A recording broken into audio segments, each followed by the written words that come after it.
Muy buenas tardes, amigos. Pues una audiencia que se realiza de emergencia en el Congreso de los Estados Unidos.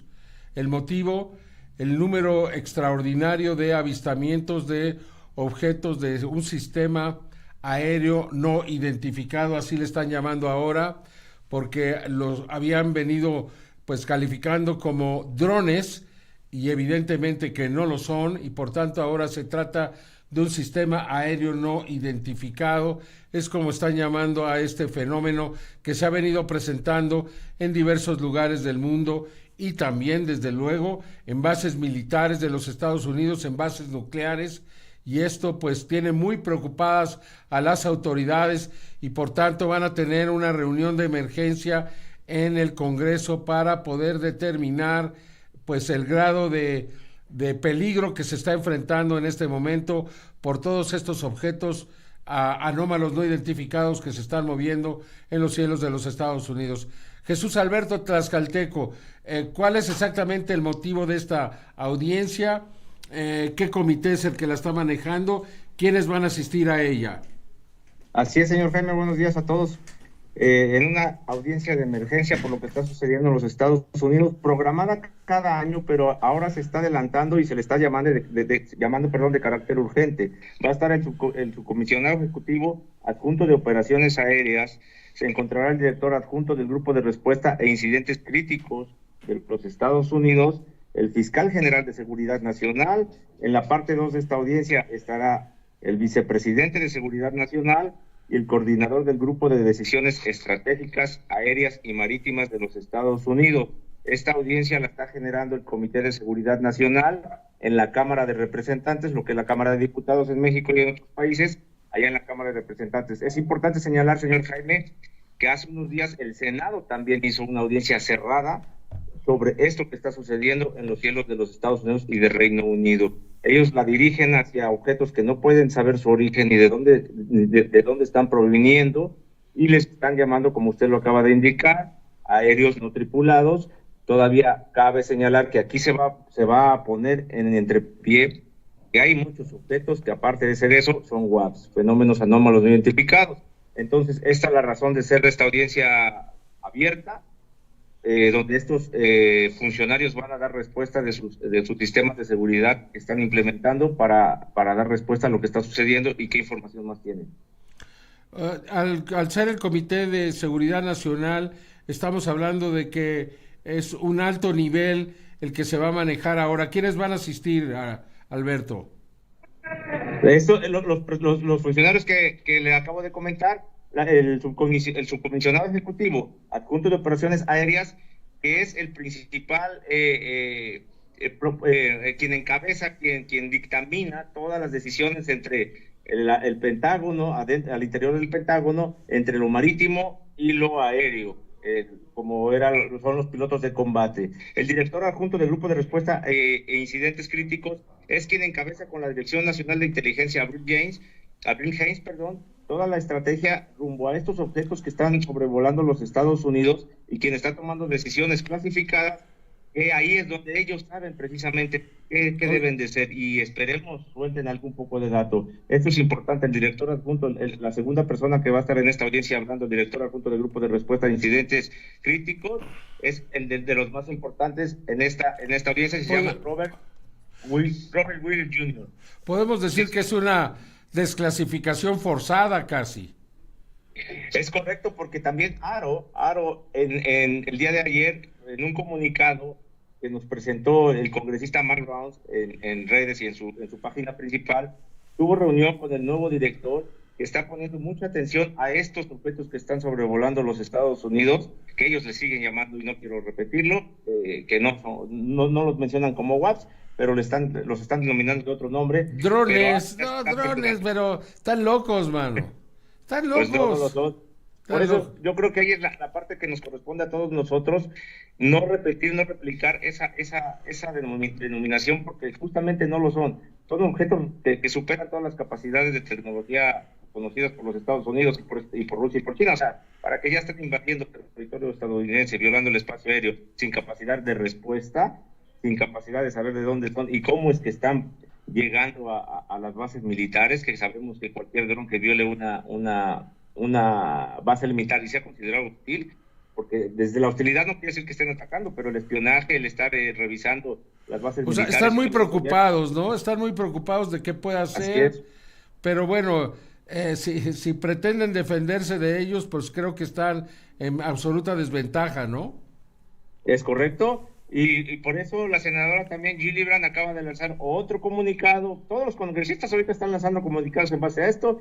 Gillibrand, que va a reforzar las iniciativas de reforma para que puedan derribar estos objetos que ellos le siguen llamando, como usted lo comenta, drones, pero no lo son. Por eso también tenemos una ley de drones y también existe la ley de fenómenos anómalos no identificados. Aquí en resumen, es que ya tienen que voltear a ver que estos son WAPs y dejarse de esos comentarios que no les ayudan en nada, y por eso esto ya creció hasta el Senado de los Estados Unidos y ahora la Cámara de Representantes. Ya deben de tomar en serio que estos son WAPs y que de alguna forma ya podría provocarse la desclasificación. Porque la audiencia en esta ocasión dice que va a durar aproximadamente más de 3 horas. Es correcto, por la intensidad de todo lo que está sucediendo, porque ya tocó las pieles sensibles del gobierno de los Estados Unidos. Estamos hablando de que ya están sobre las bases nucleares, lo que también ha dicho Robert Salas. Este es un mensaje claro de que esto puede ya estar sucediendo. Recordemos que Christopher Mellon también la semana pasada en No Humano lo vimos, ya le llama WAPs a esto. Él sí le está llamando WAP y él fue subsecretario de Defensa. Él está impulsando de que los congresistas ya vean con claridad que esto... Pues son extraterrestres, hermano, o sea, no saben de dónde vienen, no saben a dónde van, no saben dónde aterrizan, de dónde despegan, no saben nada y todavía les siguen llamando drones, y si les preguntas si son de Rusia o China te dicen que no. Entonces, ¿qué más puede ser? Que algunos niños jugando al espionaje en los Estados Unidos, llevando drones muy grandes que hacen volar sobre bases militares o bases nucleares. O sea, resulta verdaderamente absurdo, solamente y como consecuencia de las consideraciones que estamos comentando, pues no pueden ser drones. O sea, esto evidentemente que es algo más, pero les da tanto miedo mencionar la palabra extraterrestre que ahí lo dejan. Y ahora le están llamando sistema aéreo no tripulado. Algo chistoso, me parece muy chistoso eso. Lo que sí, así es, señor Jaime, lo que sí queda muy claro que estamos viendo una posibilidad de lo que pudiera ser una presencia ya directa, que lo puede ser esto, es lo más probable, pero estamos viendo ya no es un ejercicio, ya es la realidad de lo que va, cómo actuaría el gobierno de Estados Unidos ante la presencia no humana o extraterrestre al aparecerse sobre los cielos de todo el planeta, y este puede ser el caso. Entonces estamos viendo que el Senado y el Congreso ya llamaron a sus principales actores en la seguridad nacional de los Estados Unidos, y esto ya no es una broma, y esto ya está... ¿Cuándo se definió esta audiencia? Ayer en la tarde, estaba programada para para entrando el mes de enero, pero se acaba de definir de emergencia y de carácter urgente. Los convocaron para que den también cuenta de lo que está sucediendo en New Jersey, en Brooklyn, en todas las partes de los Estados Unidos y en el Reino Unido. Esto nos dice mucho, esto nos dice que realmente hay mucha preocupación, que ya pasó de ser una curiosidad o algo que podían ignorar, porque es lo que siempre han hecho, siempre han ignorado este fenómeno, siempre pues han evitado hablar de él, o siempre han dejado, desde que se recuperó la primera nave y los primeros cuerpos, vamos a ver qué hacen, vamos a ver cómo se comportan, y hasta ahora sigue siendo lo mismo. Lo único un poco parecido, similar, que ocurrió el 19, 20, 21 de julio de 1952, fue aquellos avistamientos que se dieron sobre Washington, D.C., y que motivaron una conferencia de prensa de los militares. Es lo único que yo recuerdo más o menos a este nivel, es decir, han pasado ya 72 años y hasta ahora es cuando vuelve a suceder y ya empiezan a reconocer o a pensar que es algo más. Ya no se pueden salir por la tangente, ya no pueden seguir diciendo pues lo que decían antes, verdaderas tonterías, para tratar de justificar pues esta situación, ¿no? Recordemos que hace 2 años, o no, hace más, 3 años, se evacuaron todas las oficinas en Washington debido a la presencia de estos objetos, porque ya les tenían miedo, y ese miedo persiste hasta hoy. Por favor, me avisan en cuanto se inicie la audiencia. ¿Faltan 2 minutos? Faltan 2 minutos. Pues, ¿qué más nos dices? ¿Qué concluyes de todo Está a esto? punto. Claro que sí, también sumarle a esto lo que acaba de decir el Pentágono de los Estados Unidos en varios comunicados, de que por fin da cuenta, para nosotros es por fin, de que no saben el origen de todo lo que está sucediendo. ¿Y por qué están volteando, señor Jaime? Porque lo están haciendo masivamente, lo están haciendo masivamente, todos los días hay avistamientos, los noticieros de Estados Unidos están repletos de la nota de esto, no saben de dónde vienen, ya se preocuparon los noticieros de Estados Unidos, algunos ya le llaman WAP, la mayoría. Dicen que ya el Congreso y sobre todo el Pentágono ya de la cara de que estamos ante objetos anómalos y que de ser drones esto ya se hubiera solucionado. Si se llegara a reconocer el día de hoy que se trata de este fenómeno, lo siguiente sería comunicarnos con ellos. No podemos seguir ignorándolos. En cuanto digamos sí son una presencia inteligente, ahí mismo se tiene que iniciar un esfuerzo para iniciar un proceso de comunicación. Es lo que yo pienso.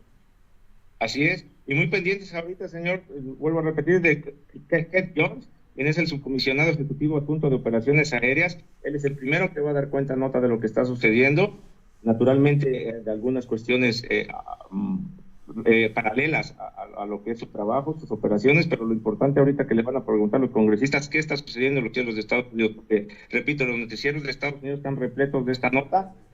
También la otra parte, Robert Wishler, el director adjunto del Grupo de Respuesta a Incidentes Críticos, también ese es medular de lo que nos diga. Y finalmente el fiscal general de Seguridad Nacional, qué información ha recibido de todos los lugares, de todas las bases aéreas y qué nos puede dar cuenta. Son los primeros puntos a seguir, y ya conforme vaya avanzando esta audiencia, que sin duda va a ser larga, porque estamos hablando de que puede entrar ellos piensan que puede ser un conflicto, ¿no? Pero aquí se van a dar cuenta, como usted lo dice, señor Jaime, esto no viene a ser un conflicto, sino que están haciendo su presencia tal vez para una desclasificación forzada. Esa es la hipótesis a seguir más contundente y de la cual nos apoya Christopher Mellon. Y vuelvo a repetir, porque lo pongo ahí, lo nombro mucho también, porque fue el subsecretario de Defensa, que sabe que estas cosas no sucedían así antes.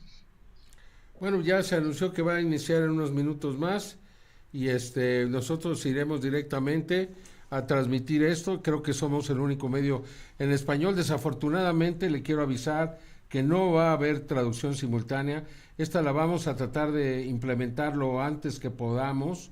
Ojalá y que las personas, los que hablan inglés, pues puedan seguir esto, porque desafortunadamente recibimos la información hace apenas un par de horas de que iba a haber una audiencia de esta naturaleza y no nos pudimos preparar para poderle llevar a usted en nuestro propio idioma a esta conferencia. Pero sea como sea, es histórica y hay que seguirla, y hay mucha gente que habla inglés y tendrá que seguirla para poder entender lo que está ocurriendo. Y yo más adelante, tanto en el noticiero de Tercer Milenio 360 Internacional como en el programa de Tercer Milenio, presentaremos algunos segmentos de los momentos más importantes ya perfectamente traducidos para que usted los pueda entender. Pero por lo pronto consideramos que era muy relevante, trascendente, el presentar esta audiencia en vivo, tal y como se vaya dando en los Estados Unidos a través de un medio en español que pueda ser visto por todas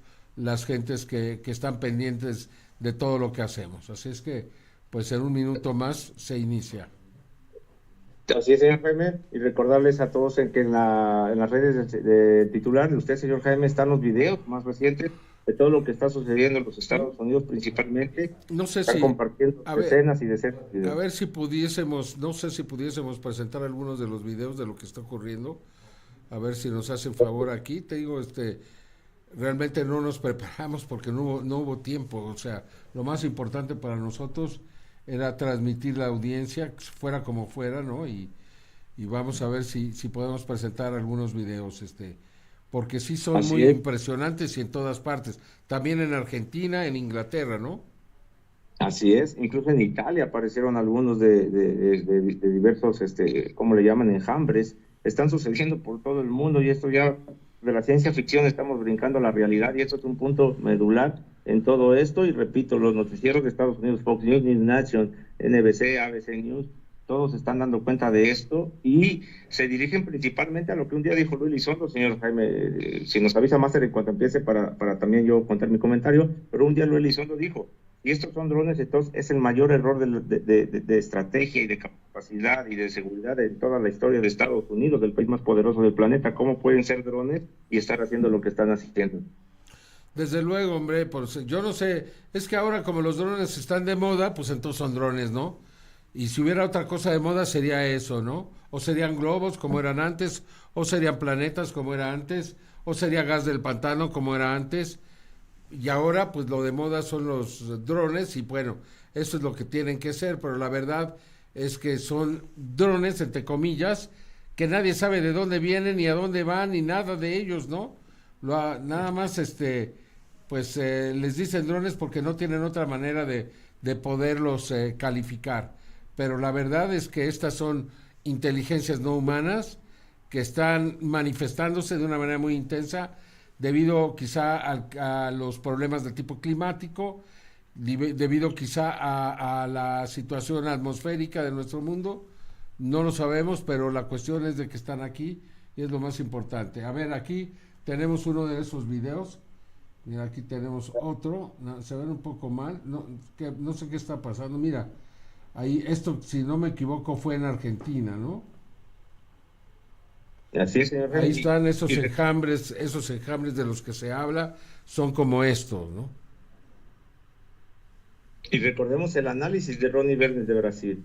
Él está comentando que esto también son orbes, son esferas que aparecen y desaparecen, se materializan y desmaterializan. O sea, varios expertos de verdad, como los de nuestros compañeros de tercer milenio, con la capacidad de diferenciar entre lo que es un ave, un dron, un globo, una aeronave, un WASP, aeronave no tripulado, que llevan esas alas, control de vuelo. Recordemos que los 5 observables que ha mencionado siempre Luis Elizondo están en la Ley de Defensa de los Estados Unidos, menciona que un WASP no tiene control de vuelo y no tiene modo de detectar el aparato, eso que es un motor, el sonido, la capacidad de cómo se traslada. Entonces, todo eso son los 5 observables, y así como la baja definición, o le llaman ellos la baja observabilidad, que son objetos que realmente cuando los quieren grabar ni se pueden grabar porque no se definen tal como se define un dron, como se graba una aeronave. También tienen esa capacidad de camuflaje y todas esas características las están mostrando. Entonces,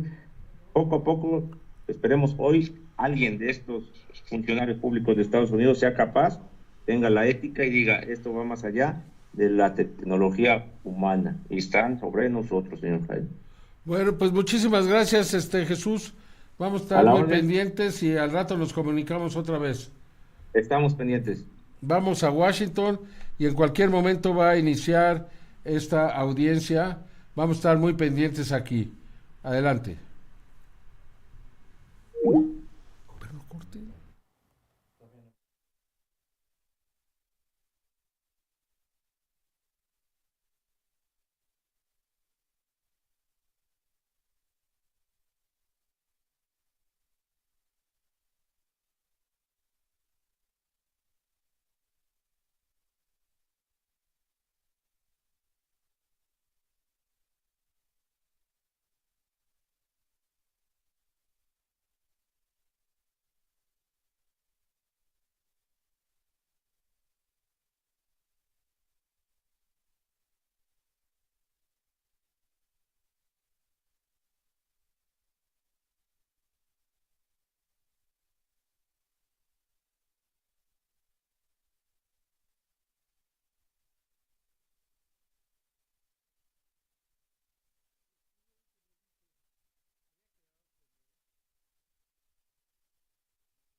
Bueno, aquí seguimos, estamos esperando que en cualquier momento se inicie esta audiencia. Yo le pido un poco de paciencia, ¿no? En cuanto inicie, iremos directamente hasta Washington. Es sin duda un evento histórico. Nunca antes se había convocado de emergencia una reunión así por el gran número de avistamientos de objetos que se están registrando en diferentes lugares, especialmente en el estado de Nueva Jersey, aunque también ha ocurrido en Arizona y en otros lugares, ¿no? En Oregon también, y es necesario pues que el pueblo de Estados Unidos le dé el Congreso le dé una respuesta a esto, ¿ya? Ah, estos son otros de los videos, aquí vemos a estos helicópteros que están saliendo, a ver de qué se trata, ¿no? No tenemos la información de dónde ocurrió esto, pero debe ser, ya vio el objeto que vaya, no, bueno, este es otro video, este es un objeto bastante grande, ¿no? Que a pesar de los flash, pues no tenía sonido, es uno de los más grandes que se ha grabado, dicen, y aquí vemos también a las personas observando esto.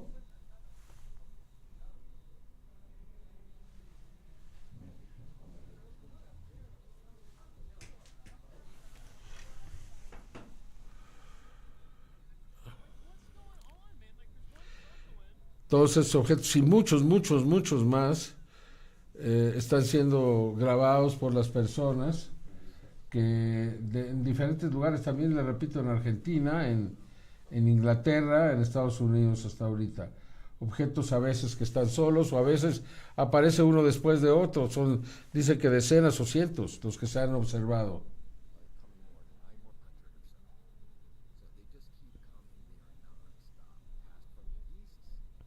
Bueno, nosotros seguimos aquí muy pendientes de esta audiencia pública que se iniciará en cualquier minuto. No se despegue porque pues es histórico. Adelaide.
Bueno, pues un retraso inesperado. ¿Qué es lo que está sucediendo, Jesús Alberto?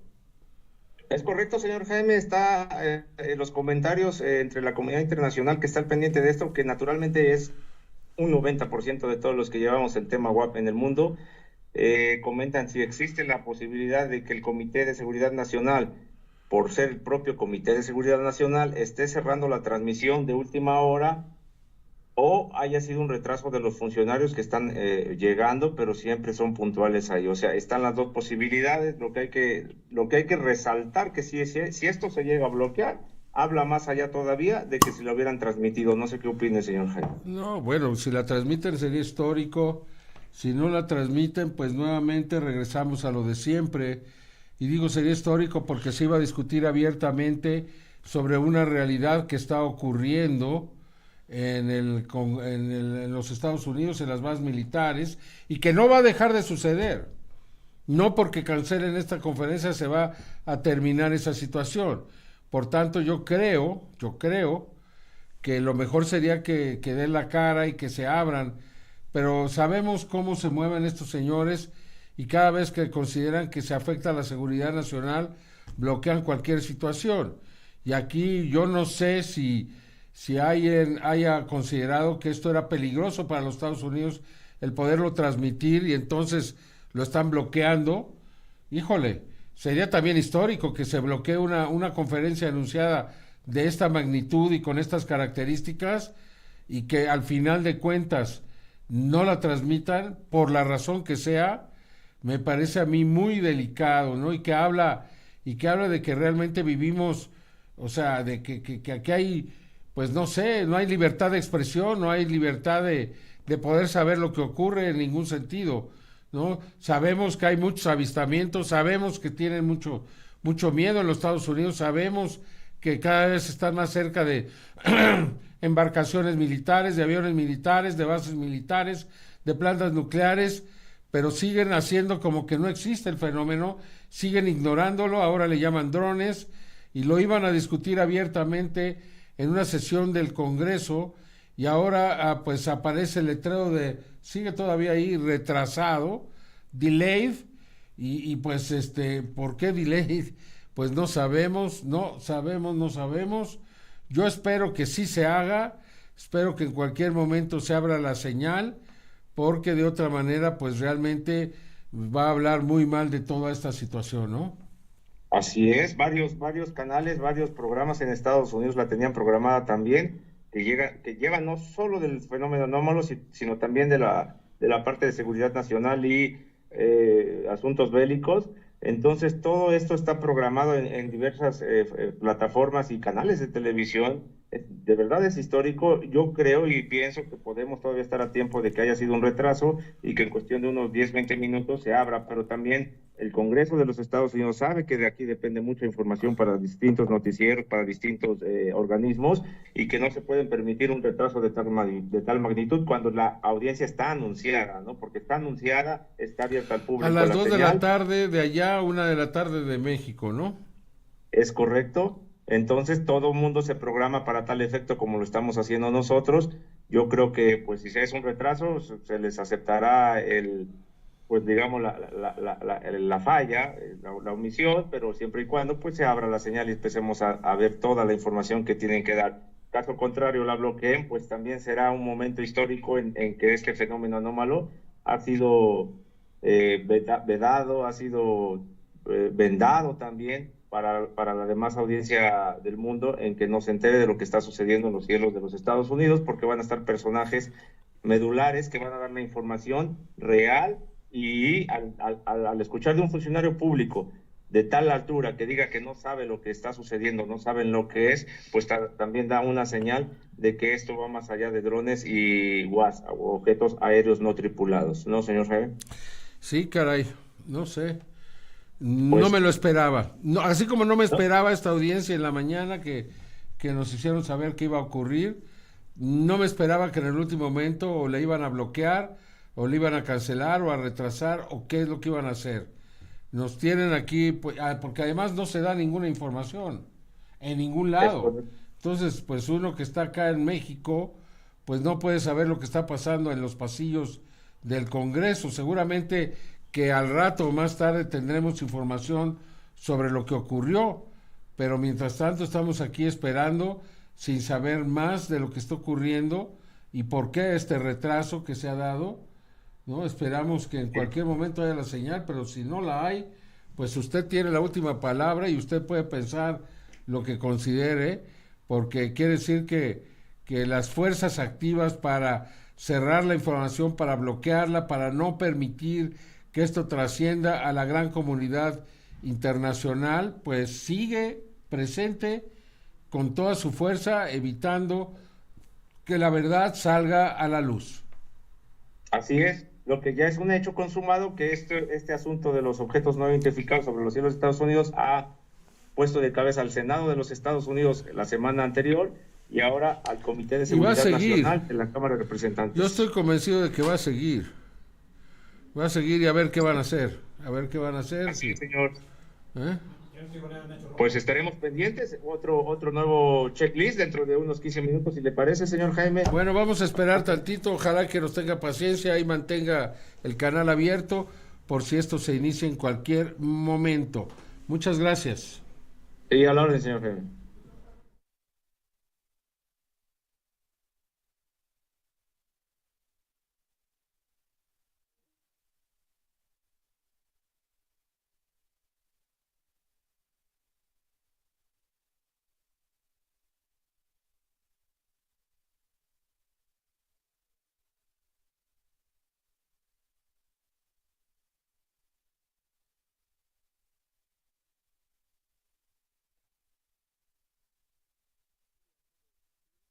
Subcommittee on Counterterrorism Law Enforcement and Intelligence and the Subcommittee on Transportation and Maritime Security will come to order. Without objection, the gentlewoman from New York, Ms. Maliatakis, and the gentleman from New Jersey, Mr. Smith, are permitted to sit on the dais and ask questions of the witnesses. The purpose of this hearing is to receive testimony from expert witnesses from the federal government and as well as the private sector about the growing threat of unmanned aerial systems, more commonly known as UASs or drones. We will hear from two panels today, and our first panel consists of three witnesses from the federal government. Good afternoon. I'd like to welcome you all to today's important hearing on the threats posed by unmanned aircraft or aerial systems, UASs or drones, and the threat to U.S. national security and the policy solutions that could mitigate these risks. Before we begin, I'd like to personally recognize two individuals, Congressman Dan Bishop and Congressman Anthony D'Esposito, for their service to this subcommittee and to our nation, and I wish them well in their future endeavors.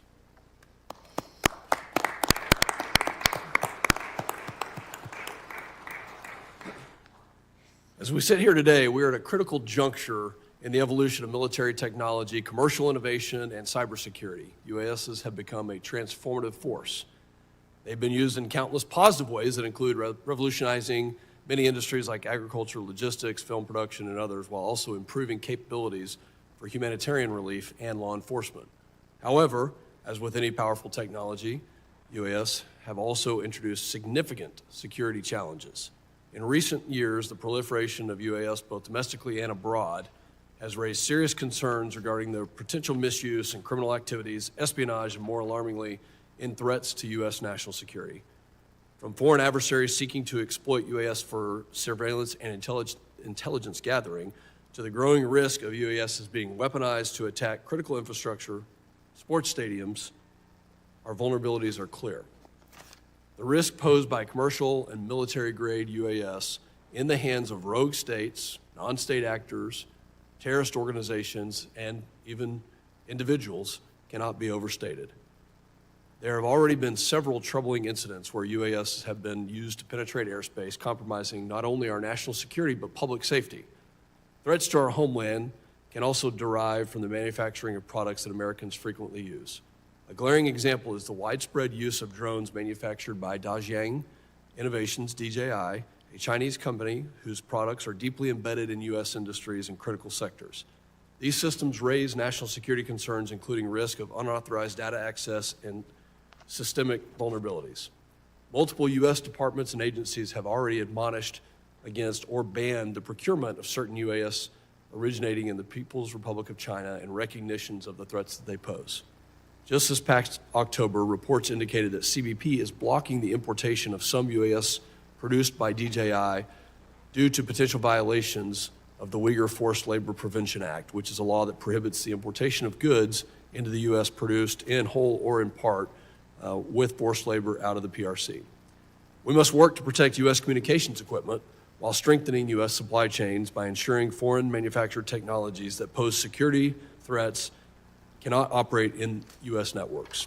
The threats posed by UAS continues to present challenges. The U.S. border is one of the most significant vulnerabilities when it comes to this type of threat. UAS have already been used to circumvent traditional border security measures such as fences, walls, and surveillance towers. UAS have been used to smuggle drugs and weapons across the border and surveil CBP locations for human smugglers to then evade detection. CBP officials have consistently raised concerns that Mexican narco-terrorist gangs are using weaponized UAS only a short distance from the U.S. border, and in many cases operating inside the United States. UAS also pose a significant threat to critical infrastructure, including power grids, oil refineries, airports, water treatment plants, and transportation systems. A single UAS carrying explosives could potentially cause widespread damage, interrupt services, and result in significant economic loss to our homeland. Additionally, recent events illustrate the diverse roles UAS have played in both state-on-state conflict and asymmetric engagements, such as those in Ukraine and Israel, as well as their use in potential intelligence gathering operations near sensitive military installations at home and abroad. We must learn from these conflicts to help protect our homeland security. DHS and DOJ were given counter-UHS authorities as part of the Preventing Emerging Threats Act of 2018, which became law as part of the FAA Reauthorization Act of 2018. The current authorities provided under the Act are set to expire on December 20th, 2024, just 1 week from now. Over the past years, DHS and DOJ have used these authorities to engage in activities to protect covered facilities and assets against credible threats posed by UAS, notwithstanding laws such as the Wiretap Act or the Aircraft Sabotage Act that could otherwise limit such activities. It's imperative that we not only make sure that the current authorities are extended to protect our national security, but also work together to responsibly reform the current legal authorities that provide federal agencies with critical tools to mitigate credible threats posed by UAS. I'd like to applaud Chairman Green, as well as Ranking Member Thompson, for their bipartisan work alongside members on T&I and Judiciary for introducing H.R. 8610, the Counter-UAS Authority Security, Safety, and Reauthorization Act of 2024. This legislation will renew and reform current counter-UAS legal authorities. Legislation will also modify and improve counter-UAS authorities of the Federal Aviation Administration, enhance important protections for the civil liberties of Americans using UAS in a legal and responsible manner, and strengthen public safety in communities throughout this nation. For instance, the legislation requires DHS to establish a counter-UAS mitigation pilot program under which selected state and covered law enforcement agencies may operate approved counter-UAS mitigation systems and mitigate unauthorized UAS operations on behalf of covered entities at a number of sites each. Today, we're going to hear from experts in the fields of national security, law enforcement, defense, and technology who will provide insights into the threats posed by the UAS and family of systems to our homeland and efforts to address these challenges. And I just want to say, if you're watching the news today, we've had several incidents that have occurred and are occurring right now in places like New Jersey. Recently, we had an incident at Langley Air Force Base. The threat is real. This hearing, I think, will address many topics. Maybe we don't have all the answers that come out of this hearing, but my hope is that by having this hearing, by asking both the government and non-governmental panel, that we can get to the right questions, and we can, if we don't have the right policies in place, then let's get those policies in place. If we do, and the authorities are there, then let's figure out what we can continue to do to keep our homeland safe. There's many aspects of this, but the most important aspect is the safety and the security of every American citizen and the life that we live here. I look forward to hearing from our distinguished panels today and working in a bipartisan manner. I now recognize the ranking member of the Subcommittee on Counterterrorism, Law Enforcement, and Intelligence, the gentleman from Rhode Island, Mr. Magaziner, for his opening statement. Well, I thank Chairman Pfluger for calling this important hearing and all of my colleagues for participating. The proliferation of unmanned aircraft systems has created a technological arms race between criminals who use UAS technology to plot acts of terror, traffic fentanyl and other illegal substances, and invade the privacy of ordinary Americans, and law enforcement agencies tasked with keeping our homeland safe. Both the criminals and law enforcement agencies are innovating at a rapid rate, and it is important that the federal government keep up. The time has come for Congress to expand the authority of federal, state, and local law enforcement agencies to better utilize monitoring, tracking, and signal jamming technologies to protect critical areas, including our borders, large public events, prisons, and sensitive government facilities, while also ensuring the civil liberties of drone operators. This is the goal of H.R. 8610, the Counter-UAS Authority, Security, Safety, and Reauthorization Act, authored by Chairman Green and Ranking Member Thompson, which I am proud to have co-sponsored. For years, DHS, DOJ, and other agencies have briefed this committee on the threats posed by malicious and authorized UAS. We have seen drones shot down at airports in this country and around the world. Major sporting events have been interrupted with players rushed from the field when unauthorized drones with unknown motives entered restricted airspace. And just a few weeks ago, the FBI arrested a white supremacist in Tennessee who planned to use a drone with an explosive payload to attack a power grid. However, it must also be said that drones are useful tools for many occupations and hobbyists. They can be useful for search and rescue, navigation, agriculture, and more. And these positive aspects remind us that we must take a measured approach to the issue. I look forward to hearing from today's witnesses about how best to balance the benefits and risks of UAS. Moreover, I hope that this hearing will help lay additional groundwork for getting H.R. 8610 over the finish line. Thank you to our witnesses for being here today. I yield back. I thank the gentleman. The chair now recognizes the chairman of the Subcommittee on Transportation and Maritime Security, the gentleman from Florida, Mr. Jimenez, for his opening statement.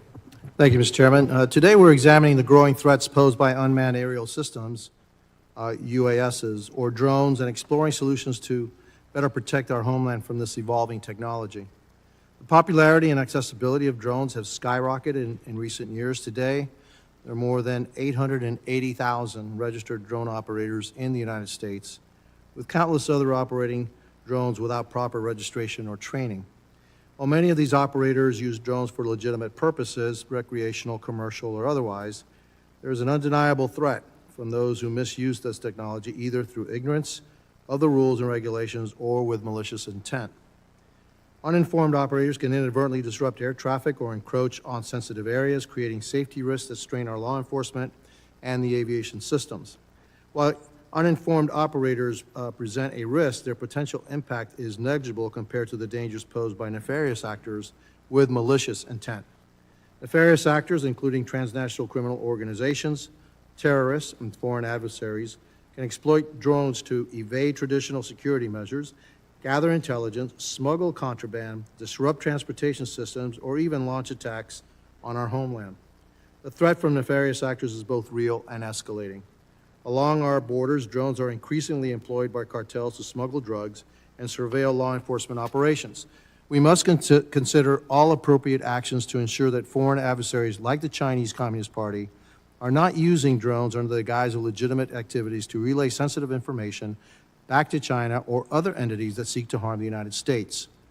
Critical infrastructure such as airports, power plants, and ports face growing risks from rogue drones capable of conducting surveillance, causing disruptions, or carrying out acts of sabotage.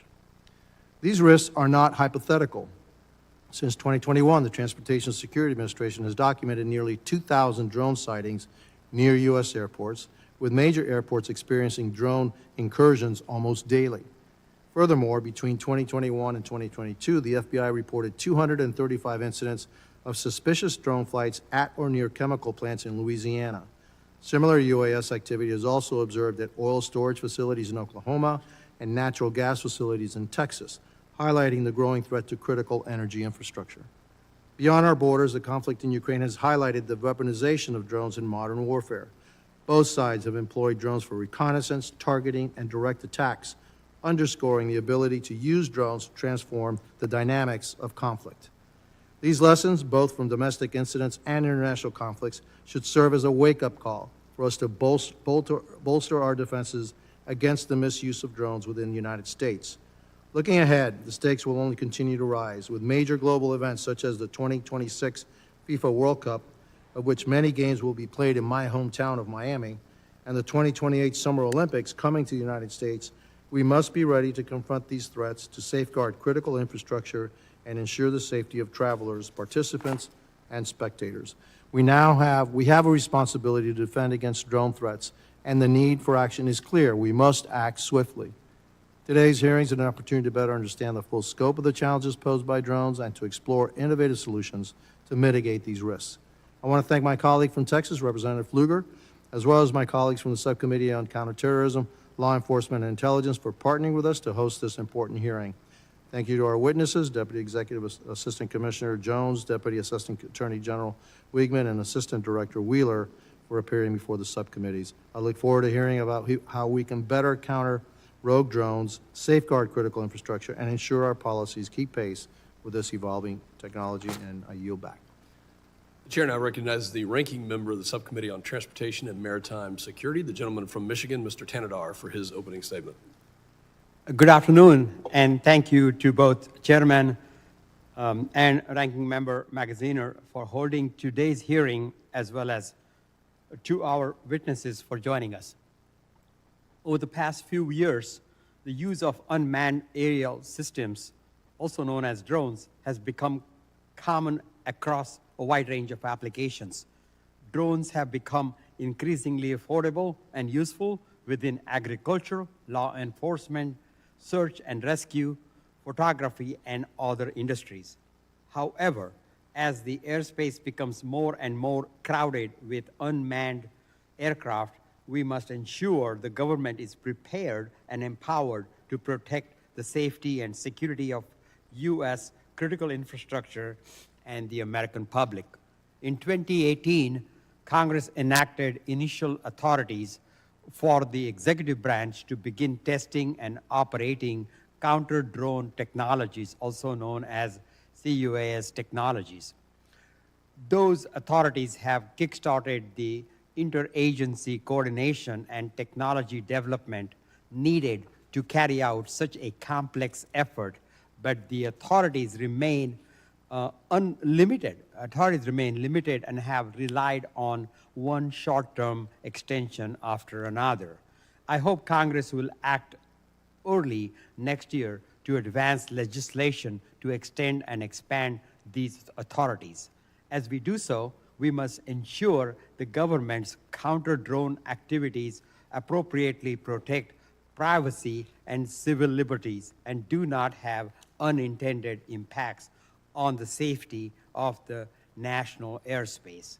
As ranking member of the Transportation and Maritime Security Subcommittee, I am especially interested in making sure airports are protected from threats posed by drones. Already, we have seen major airports shut down due to errant drones causing significant delays. Introducing new technologies that affect radio signals is especially sensitive within the airport environment and other urban environment. So we must ensure such technologies are carefully tested.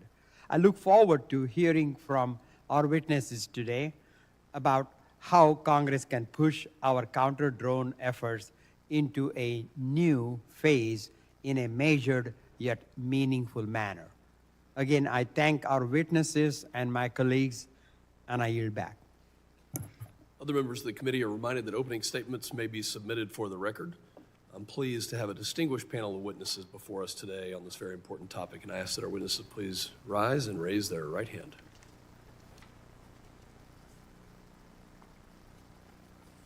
You solemnly swear that the testimony you will give before the Committee on Homeland Security of the United States House of Representatives will be the truth, the whole truth, and nothing but the truth. So help you God.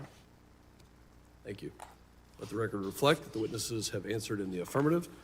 I'll now introduce the witnesses. Mr. Keith Jones is the Deputy Executive Assistant Commissioner for Air and Marine Operations.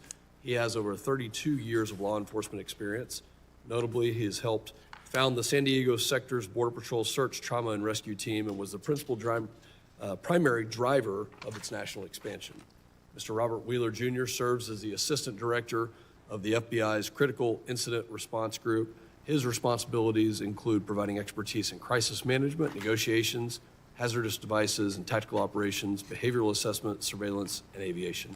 He joined the division in July of this year. And Mr. Bragg Wigman serves as the Deputy Assistant Attorney General for National Security at the U.S. Department of Justice. He has spent his career as a government attorney with legal experience at the Department of Defense, Department of State, and at the National Security Council. We thank all of you for being here today. We will now begin with opening statements. I know that you have submitted written statements as well, and thank you for that. And if you'll please adhere to the 5-minute summary of your statements. We'll start with Mr. Jones. You're now recognized. Thank you, Chairman. Good afternoon, Chairman Pfluger, Ranking Member Magaziner, Chairman Jimenez, and Ranking Member Tanadar, and distinguished members of the subcommittee. It's an honor here to be here today on behalf of U.S. Customs and Border Protection to discuss the CBP authorities and capabilities dedicated to countering threats posed by the malicious use of unmanned aircraft system, commonly called UAS or drones. Throughout my 33-year career in border security, first with the U.S. Border Patrol and now Air and Marine Operations, I've witnessed transnational criminal organizations, or TCOs, and other malicious actors leveraging technology to circumvent U.S. law enforcement. In recent years, I've devoted significant time to understanding the increasing UAS threat to border security and coordinating CBP's strategic response. Air and Marine Operations is CBP's executive agent for counter-UAS operations. We work alongside our U.S. Border Patrol and Office of Field Operation counterparts to detect, track, and mitigate the threat of these aircraft along our borders. We also collaborate with our DOJ and FBI partners on investigations, as well as CBP Innovation, the DHS Science and Technology Directorate, Department of Defense, private industry, to identify technologies that can improve our mitigation and domain awareness capabilities. I'd like to emphasize 3 important aspects of this subject today. First, the current state of UAS threats to border security. Second, how our critical authorities enable us to respond. And finally, the importance of improving CBP's domain awareness capabilities and technology to detect and mitigate UAS threats. First, UAS activity along the border is increasing rapidly. During a recent 6-week period, CBP sensors recorded more than 6,900 drone flights within close proximity of our borders. It is these flights, particularly those in areas of high illicit activity, that present the greatest threat to the safety of CBP's frontline personnel, pose a serious collision risk to our crewed aircraft, and diminish the effectiveness of our border security operations. Although intent cannot be derived from border proximity alone, through our intelligence processes, CBP has associated a large percent of these drone flights with nefarious activities on the ground. TCOs have fully integrated UAS technology into their operations. Of most concern to CBP is the wide use of drones to conduct reconnaissance of CBP law enforcement personnel, their locations, and their activities. This technology enables smugglers to guide non-citizens or transport contraband across the border without encountering any law enforcement. Additionally, to a lesser extent, TCOs have used drones to fly contraband over the border. And most drones have limited payload capacity. An average recreational drone can carry only a few pounds, but the potential risk is still significant. A few pounds of narcotics, specifically fentanyl, or a few pounds of explosives could cause serious harm. The increasing use of UAS brings me to my second point. The authorities provided by Congress through the Preventing Emerging Threats Act are essential for CBP to detect and counter this serious threat. In accordance with the Act, DHS policy guidance and internal policy, CBP conducts counter-UAS operations in 10 high-risk sectors along the southwest and northern border, as authorized by the DHS Secretary. Our operations target specific threats to covered facilities or assets while safeguarding privacy, civil rights, and civil liberties. Obtaining authorization to implement counter-UAS operations is a rigorous and precise process. It requires a credible threat determination based on extensive analysis and evidence, as well as correlation with actionable law enforcement information. Using our authorities and targeted approach, CBP mitigated 86 UAS threats at the border in fiscal year 2023 and 60 in FY24. CBP also mitigated 16 UAS as Special Event Assessment Rating, or SEER events, in FY 2023 and 49 in FY 24. CBP has mitigated 3 unmanned aircraft systems so far in FY25. Finally, TCOs are rapidly obtaining larger, more maneuverable drones with a higher capacity for payloads and the ability to fly longer, higher, and farther. We're also tracking the threat of drones used for kinetic attacks with payloads of explosives, firearms, or weapons of mass destruction. We're already seeing drug cartels in Mexico use drones to attack the military, police, and their rivals. This means CBP needs these critical authorities, advanced technology to maintain the strategic advantage and continued commitment to achieving persistent domain awareness. CBP is dedicated to our security mission, and with your support, we will continue to counter this rapidly evolving threat and expand our risk-based implementation of counter-UAS operations along the border. Thank you for the opportunity to appear today. We look forward to your questions. Thank you, Mr. Jones. The chair now recognizes Mr. Wheeler for his opening statement of 5 minutes. Thank you, and good afternoon, Chairman Pfluger, Chairman Jimenez, Ranking Member Magaziner, Ranking Member Tanadar, other distinguished members of the committee. Appreciate the opportunity to testify on behalf of the FBI. I currently serve as the Assistant Director of our Critical Incident Response Group in Quantico, Virginia. I've done that since July, as you've mentioned. In that capacity, I lead the FBI's efforts regarding both our pre-crisis planning and response to critical incidents and major investigations, which includes responsibility for our counter-unmanned aircraft program. As UAS use continues to rapidly grow among the public, commercial, and military and law enforcement sectors, this technology also lends itself to increased malicious use by state, non-state, and lone actors, as you know. This technology poses some unique security challenges for us. Just this year alone, we've seen concerning increase in the use of UAS in the commission of crimes with the intent to cause injury to U.S. persons on U.S. soil. The Chinese national recently pled guilty to 2 misdemeanor counts for using a UAS to conduct espionage at a U.S. naval facility in January. We believe UAS are being flown for similar purposes over sensitive facilities across the United States. Just last month, the subject was arrested and charged in Tennessee for attempting to use a UAS with an explosive device to destroy an energy facility. That is the same case mentioned by the ranking member. That subject was driven by an ideology to disrupt society through the collapse of the national power grid. Those are 2 examples of the evolving ways that UAS are being used to harm us and our interests. With the enactment of the 2018 Preventing Emergency Threats Act, the FBI was granted the authority necessary to mitigate a range of UAS threats in the protection of special events, emergency response, federal investigations, personnel, and facilities.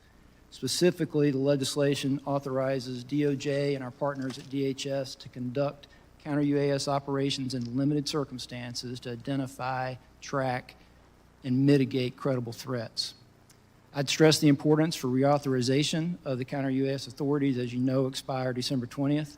Failure to extend the authorities beyond then would cause significant impacts on our ability to protect the public. A durable extension is also extremely important. Our experience has taught us that short-term extensions to counter-UAS authority effectively prevent the Bureau and our partners from budgeting and staffing in ways which would allow us to execute a long-term strategy. We know that Congress is considering extensions of 5 years or more, and we thank you for that consideration. The FBI strongly supports pursuing expanded counter-UAS authorities for state, local, tribal, and territorial partners as robustly and swiftly as prudently possible. SLTT partners have repeatedly informed us that existing counter-UAS authorities are inadequate. Since our counter-UAS authority was granted in 2019, the FBI has adopted 69 operational missions using this authority and provided limited support to 121 other events. We've detected over 1,000 UAS in violation of federal law during these missions. One example, at the Boston Marathon this past April, our team mitigated a UAS threat, which resulted in the capture and prosecution of a subject.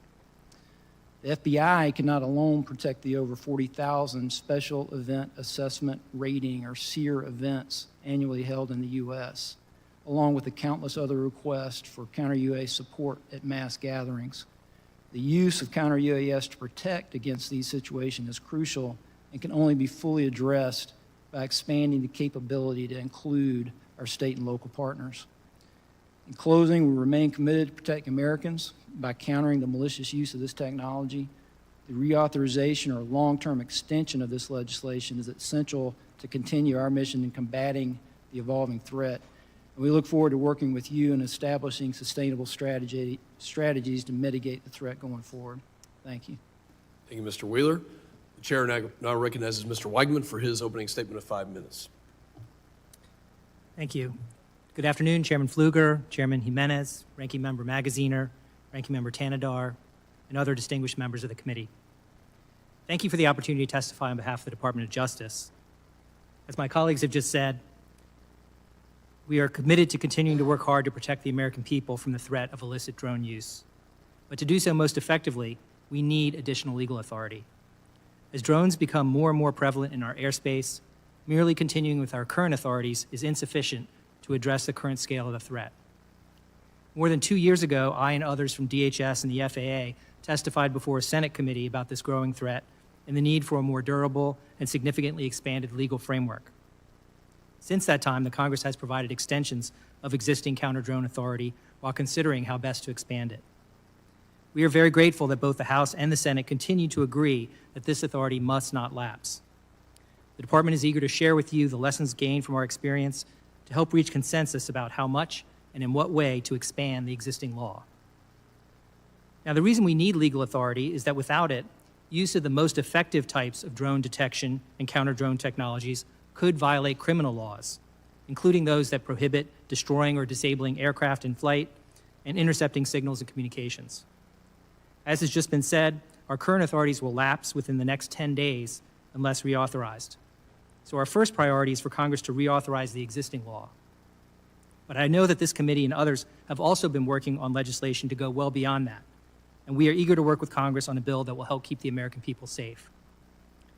Now, as described in our written testimony, the two most important issues for us are, number one, broadening the types of sites that law enforcement can protect from nefarious and suspicious drone uses. So, for example, to cover, as was mentioned in the opening statements, airports and critical infrastructure like power plants and chemical facilities. So we need to expand the types of sites that can be protected. And then number two, as my colleague from the FBI just mentioned, it's about empowering state and local law enforcement and operators of critical infrastructure to engage in counter-drone efforts themselves nationwide. This is not a job the federal government can do alone. The FBI can only cover a tiny fraction, less than half of 1%, of the tens of thousands of events throughout the country each year that might need counter-drone support to protect public safety. So the demand for protection across the country just vastly exceeds available federal resources. To be clear, this activity can and must be done while safeguarding Americans' privacy and civil liberties. The technologies that we employ typically detect only communications being passed between the operator's controller and the drone to detect its activities, to direct its activities. They do not extract text messages, email, or internet search histories from phones or tablets used to control drones, nor do they allow law enforcement to listen to voice calls. We collect information such as the drone vendor and model, the drone and controlling device serial number, the geolocation of the drone, the location of the controller, and the most recent takeoff and home location. This is very much like the information required to be broadcast by manned aircraft, and which is now required under FAA's remote ID regulation to be broadcast by drones as well. And we use this information to further investigate when a crime involving a drone is suspected. As required in current law, DOJ would continue to have guidance that contains explicit protections for privacy and civil liberties and associated training. And state and local law enforcement, if empowered to engage in this activity, would be required to adhere to the same rules. I appreciate the opportunity to testify today. I'd be happy to answer your questions.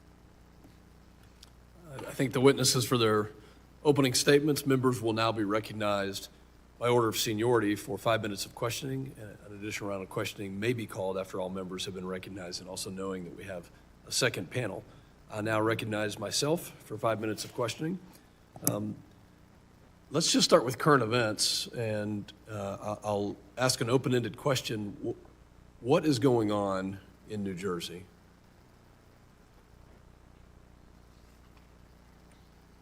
So, sir, the FBI and our Newark field office, along with the state and local partners there, are the Bureau is actively investigating the situation you mentioned, just the unexplained sighting of drone activity over that part of New Jersey, including proximity to sensitive sites and areas of concern. So we do not attribute that to an individual or a group yet. We're investigating, but I don't have an answer of who's responsible for that, of one or more people that are responsible for those drone flights. But we're actively investigating. What the Bureau has done to aid our state and local partners is what we generally do, enlist the help of the interagency, enlist the help of the public. There's a tip line there, that 1-800-CALL FBI, tips.fbi, for information from the public that could help us resolve this. It is concerning. Is the public at risk? Is public safety at risk? Are we concerned that there are nefarious intentions that could cause either national security or a public safety incident that would put Americans at risk? There's nothing that is known that would lead me to say that, but we just don't know, and that's the concerning part. I think the fact that we have these unknown drones, UASs, that are flying over either critical or sensitive facilities is exactly why we're having this hearing. And Mr. Jones,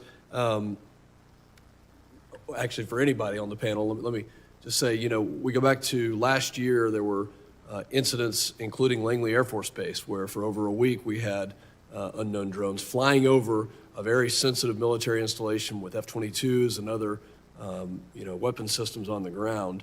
And I think that was cause for concern. So from a DHS standpoint, either on a border mission or from an FBI or DOJ, you mentioned, Mr. Wheeler, we don't necessarily have the authorities we need. Why can't we take action against these drones that are flying over sensitive sites? Why are we not taking action against drones that are flying over sensitive sites? So authority exists to mitigate a UAS in flight when authorized, and that could certainly apply to a sensitive site. I would be a little measured in speaking for the Department of Defense for those sites that are in question here, but I will say that we're, from the FBI, in a position, close liaison relationship with the Department of Defense and those areas that you mentioned, and will help in every way possible. But for securing those particular sites in this way, it is a DoD equity. Mr. Jones, for the border, I was down in the RGV last year, and they told me that they had over 20,000 incidents just in a quarter of drones that were being operated by cartels. What's the danger along the southern border to our citizens, the safety of our citizens from drones? Thank you, Chairman. So you touched on the volume of activity within the 500 yards of our contiguous border, in the south and even on the north, is staggering. We have deployed detection technology. You mentioned 20,000. The significant threat is counter surveillance. They are surveilling law enforcement activities. They're doing this 24/7, 365. And historically, they've had to have high ground or terrain. Now everywhere's the high ground. This is their high ground. They can see what's going on. Exactly. Do you have the authority to mitigate those physically or by other means? So the Secretary has designated certain areas along our border as covered facilities. So yes, the capability exists and the authority exists in those covered areas. Have those types of mitigations taken place? Are we actively mitigating? We are actively mitigating, yes, sir. And how many, my time is expiring, but how many events are we experiencing per year along the southern border? So, for example, last year, if we look at 45,000 detections on the southwest, of those, 2,500 plus or minus actually made an incursion. So now we're talking about a very small subset. A lot of the surveillance is taking place outside of our jurisdiction in foreign airspace. That makes it particularly challenging for mitigation. I bet we'll get back to these. My time has expired, and I recognize the ranking member for his 5 minutes of questioning. Thank you. I'll pick up on this same line of questioning. When a number of us visited the southern border last year, we heard from your officers about the challenges that drones were posing. And one question I have is, I understand they're being used primarily by the cartels for surveillance, to see where your officers are so that they can, more effectively traffic people, narcotics, firearms, et cetera, across the border. Do you see any evidence of the cartels using drones to actually move some of that contraband? Like, I'm thinking specifically of fentanyl. Are they using UASs to actually move fentanyl across the border? We have yet to see fentanyl being moved via UAS. We have seen other narcotics, albeit in small quantities. From a cost model, it's not as effective for cartels because the payload capacity is so small, they have to make multiple trips. We have seen cocaine, we have seen heroin, we have seen methamphetamine, we've seen weapons. So there is a threat of moving contraband across our borders. So the numbers, of course, are staggering. I think at one point in your written testimony, you alluded to periods of as many as 1,000 detections a week. But the number of mitigations at the southern border was 86 in fiscal year 23 and 60 in fiscal 24. So why so few as a percentage of the whole? What are the barriers that you're facing? Again, many of these detections occur in foreign airspace, thereby we cannot mitigate. Actually, a very small percentage actually incur into the United States. So, for example, in the southwest border, only 5% of that large number actually affected an incursion. Of that, we have very strict criteria, and they met the criteria. So the 60 that we mitigated in FY24 actually met the criteria for mitigation. So I'm going to ask about both the 5% and the 95% then. So in the 5% that do come into our airspace, is the criteria too narrow, to bring them down? Why again, so few?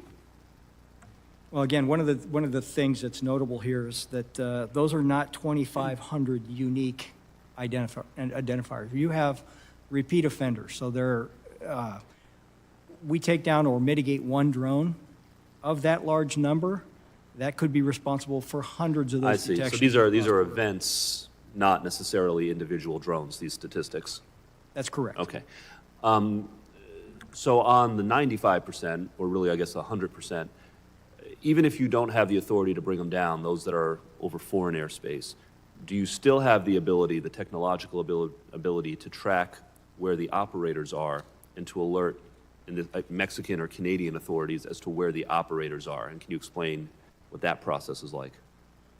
Absolutely. And we do communicate directly with our foreign partners, and our communication is healthy, our sharing of information is healthy. And so what you just described is exactly what we do. And is it working? Does it happen? I mean, when you notify Mexican authorities, for example, that, hey, we've got a drone and we know where the operator is, I mean, are they pursuing the operators? Do you have success stories? Again, are there gaps that need to be filled in that process? Can you elaborate? Well, again, we have to rely on so in the case of Government of Mexico, we have to rely on our Mexican partners to respond. A lot of times these are in areas that are not highly populated. They're very difficult to get to. They're also controlled by cartels. So by the time law enforcement responds, it's very challenging for them. It's not from lack of effort or lack of communication. It's just a very difficult environment. With the minute that I have left, I'll shift to Mr. Weekman. On the issue of special events, of SEER events, can you just elaborate a little bit more about why it is so important that the state and locals have expanded authorities, and what should the appropriate guardrails be, for those expanded authorities? Yes. Each year, the FBI can cover a number of special events, and DHS covers some as well. So we're talking about big events like the Super Bowl, the World Series, the Indianapolis 500, that sort of thing. But obviously, those are not the only events that could be subject to an attack or a drone threat. You have many other football games, baseball games, soccer games, the World Cup. And if you add them all up, just focused on sporting events, even forgetting about, New York Times, New Year's celebration, there's all manner of events. So we can only cover a tiny fraction of those in any given year. And so if Congress gives the authority to state and locals to engage in the same activity, that vastly expands the scope of what counter-drone protection. I'll just note for the record, thank you. I understand the need to expand that authority for the state and locals for these special events. I will just highlight, though, I think training is going to be very important in this because there are plenty of people who fly drones at, high school football games and stuff for legitimate reasons. And we'll just need to make sure that the state and locals have the training to know how to kind of go after the bad guys without overly penalizing the good guys. But I take your broader point. And Absolutely. I yield back. That's a big part of it, the training. Thank you. Gentleman's time has expired. The chair now recognizes the gentleman from Florida, Mr. Jimenez, for his. Thank you, Mr. Chairman. I know that we face significant threats now from the technology that we have right now, but right around the corner, if not already here, is AI. And so some of the techniques that we use to mitigate current drones won't work on AI because they won't be piloted. They'll be just given a mission, they'll be given parameters of what to hit, and they'll hit it by themselves. They don't need to be piloted. Do we have any capabilities to actually go kinetic, actually knock these things down, either through, some kind of a projectile or with high energy that fries the systems? Do we have any of that available anywhere? Thank you for the question. So without tipping our hand to our adversaries, I think it would probably be best, and we'd look forward to providing you a detailed briefing on our capabilities, kind of where our heads are at on, and we share your concern. Yeah, because I think that not only concerns me in as far as Customs and Border Protection and our personnel, but also airports, large events, et cetera, where these drones can be used for really destructive purposes. And so I'm really, really worried about that. Mr. Jones, you said that you had legal authority to disable, to mitigate drones in certain areas. We have about a 2,000-mile-long border. So those areas, how many miles of the 2,000 do you actually have the authority to mitigate these drones? Chairman, again, we're starting to get into an area I'm not comfortable with in an open forum, but we'd love to dock those details with you behind closed doors. I take that to mean there's not too many miles, okay? So that's fair enough. Have you seen any kind of, we know that the cartels, especially the Mexican cartels, are working with the CCP, the Communist Chinese Party. The CCP provides the chemicals to the cartels who then produce the fentanyl that's killing thousands of Americans every single year. Do you see any link between, we see that link, do we see any links between the CCP, China, and the drones, the technology that's being used to surveil our border, and it's being used to help the cartels in their quest to transport people, drugs, guns, everything into the United States? It's no secret that the preponderance of the UAS technology is manufactured in China, and the cartels are using that very technology. We share your concerns. There's a reason why we don't use Chinese drones. And whether they knowingly or unknowingly are potentially collecting information for the government of China.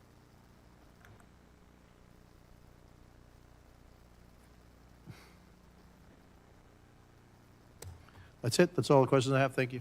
Yield back. Gentleman yields. The chair recognizes Mr. Tanadar for his question. Thank you, Chair Fluger. The operation of CUAS technologies to intercept drones is sensitive, as it generally requires seizure of property without a warrant. To do so, CUAS technology operators must hack into the signal used to control the drones, which often involves hacking into operators' cell phone or computer. As such, Congress has waived certain wiretapping and other privacy protections for agencies to carry out these activities. As DHS and DOJ have began to operate CUAS technologies, what have your agencies done to formally enshrine protections for privacy and civil liberties? Any one of you? Sir, I can speak for the way that the FBI conducts the mission. We're very sensitive to those concerns. The information that is captured electronically from our technology that we use is just the information that has to do with the control of the drone, the flight, the telemetry data, if you will. Even if it is being operated by a personal device like a cell phone, for example, the technology that we use does not capture any other information from there, and we're very sensitive to how that is collected. And whatever that information that we collect, we don't maintain it if it's not threat, if it is not part of a case. If it is part of something that we investigate, then our regular guidelines of legal process and how we would maintain evidence apply. But we're very sensitive to privacy concerns and making sure we get it right and do it correctly. All right. Thank you so much. Congress is currently considering authorizing a pilot program for state, local, tribal, and territorial law enforcement agencies to operate CUAS technologies. Expanding these authorities must be done carefully, as doing so requires waiving wiretapping protections and other critical protections to protect privacy and civil liberties. How can we ensure the operation of such technologies, potentially by a large number of law enforcement agencies, will be closely coordinated with and overseen by federal authorities? Mr. Wigman, most critically, how can we protect privacy and civil liberties? Thank you for the question. So if the pilot program, the state and local pilot program that you mentioned is adopted, there would have to be, the law would require training for all state and local officials. It would also require them to follow the same procedures that my FBI colleague just mentioned in terms of the type of technology they can use, the type of data that they can collect, the rules of engagement, what type of facilities they can correct. So if they do it safely, they'd have to work with the FAA. All of their activities would have to be approved by DHS and Department of Justice working with FAA. So it's quite a labor-intensive kind of process that we're envisioning under the state and local pilot program to basically get state and local authorities up and running so that they can mirror and do the same things that we do at the federal level. And that includes protecting privacy and civil liberties. Thank you. Thank you so much, and I yield back. Gentleman yields. The chair now recognizes the gentleman from North Carolina, Mr. Bishop. Thank you, Mr. Chairman. How do I pronounce your name? Is it Weigman? Or It's Wigman. Wigman. Yeah. Mr. Wigman, I want to bore into this just a little bit more. So, and some of the questions have indicated and the answers indicate you got to be careful about revealing specific technological things. But I noted one thing when you were testifying, you said that the reason you need expanded authorities, I believe I got this right, is that the effective technologies to deal with this could violate laws on intercepting aircraft in flight and intercepting transmissions. Did I get that correct? That's right. And maybe you could just help me understand a little bit better. If you've got like a mass spectator event, which is one thing that's been raised, it seems to me, how do you have like you've also said, several of you have made the point that, how you intercept data to prevent intruding on privacy and only certain types of data. And I must tell you, that has a sophistication level I don't really understand. Why not just have a rule that anybody who flies a drone near a mass spectator event, the drone's going to be destroyed in the air? Is that something that it'd be hard to do? And then why do you need to intercept data in order to do that? If the object is there, destroy it. So it's a good question. I think the way it works, as I understand it, and my colleagues can talk about this operationally, if you had, let's say, a football game, and you would have a perimeter, it would be declared as a temporary flight restricted area. Okay. So around that, you're going to have a buffer zone. You have an area where it's a no-go, and then you have a larger area around that where you might want to detect what's flying, and then you have a larger area around that where you might be tracking, but regular commercial drone use is okay. And so as they're getting closer and closer to the facility, you're detecting originally the signals to see what is that drone. You're trying to identify the drone. Oh, is that a UPS? Like a long distance radar or something like that. Exactly. Heads-up So radar is that a UPS drone that's just delivering a package somewhere? Let it go on its way. Is it getting closer and right into the zone where you're going to have to do something against it? So it's kind of a calibrated thing, and as you get closer and closer, then that's where you take the opportunity to use the technology to jam it, is most frequently rather than destroy the drone. You're interfering with its navigation in a way that confuses it and requires it to land. And that's what they do in these scenarios to make it land somewhere, rather than like, it's not the same as like shooting it out of the sky, is my understanding of how it works. You're instead using electronic things to bring it down. So that's essentially how it works. Is the technology, and I've always been curious about that. I've asked that, first time I asked it in a hearing a couple of years ago, there's a, Twitter of laughter throughout the room about naivety of thinking you could destroy the thing in the air. And I guess maybe if it leaves debris to fall or something, I could understand It could be that. dangerous also, I think. Yeah. If you were just to like kinetically destroy it, I imagine there'd be some hazards with that. Should the average person looking at this, or the average congressman trying to understand it, believe that these technologies where you can use electronics to force the device to land are successful or have a high degree of reliability? Maybe I'll direct that to Mr. Jones. Yeah. So there's also non-destructive kinetic capabilities. So one thing from a law enforcement perspective we have to remember is that if we can capture a drone, there's a forensic capability that allows us to glean information. Yeah. And so that's important to us, as well as avoiding or minimizing any collateral damage. We have to be very careful in any application of force in public areas, responsible law enforcement, first do no harm. Is any witness able to testify? Because what you've essentially laid out is we've had a series of short-term reauthorizations of what you had, the authorities that now exist, and the issues you want to expand the authorities. And I have concerns, especially after a variety of ways in which I think government authority has misused power to intercept information or learn information about the American people and has gone too far. What are the, can anybody describe what the hesitancy is and why they're not significant, or why they should be overruled and proceed with this more expanded authority? Mr. Wigman? Hesitancy in adopting the expanded authority, or? Yeah. Well, that's kind of hard for us to answer because we support expanding the authority. I understand. I think that it's important to recognize when you talk about intercepting signals and so forth, as I mentioned in my opening statement, as Assistant Director Wheeler just mentioned, the types of signals that we're getting are the same types of information that is actually required to be broadcast and that anyone can pick up with a drone today, as the FAA's rules. So we're not talking, there is I guess a privacy interest, but it's the same type of information that we're now requiring, and it's a new regulation, but requiring drones to broadcast so that anyone can pick up, because it's really just about the communications between the drone and the controller, so that we can figure out where is that person, what's the registration, what's the model, how do we deal with it. So I think the privacy interest is limited. My time has expired. Thank you very much. I yield back. The gentleman's time has expired. The chair now recognizes the gentleman from California, Mr. Correa. Thank you, Mr. Chair, and I want to thank the gentleman, our witnesses, for being here today.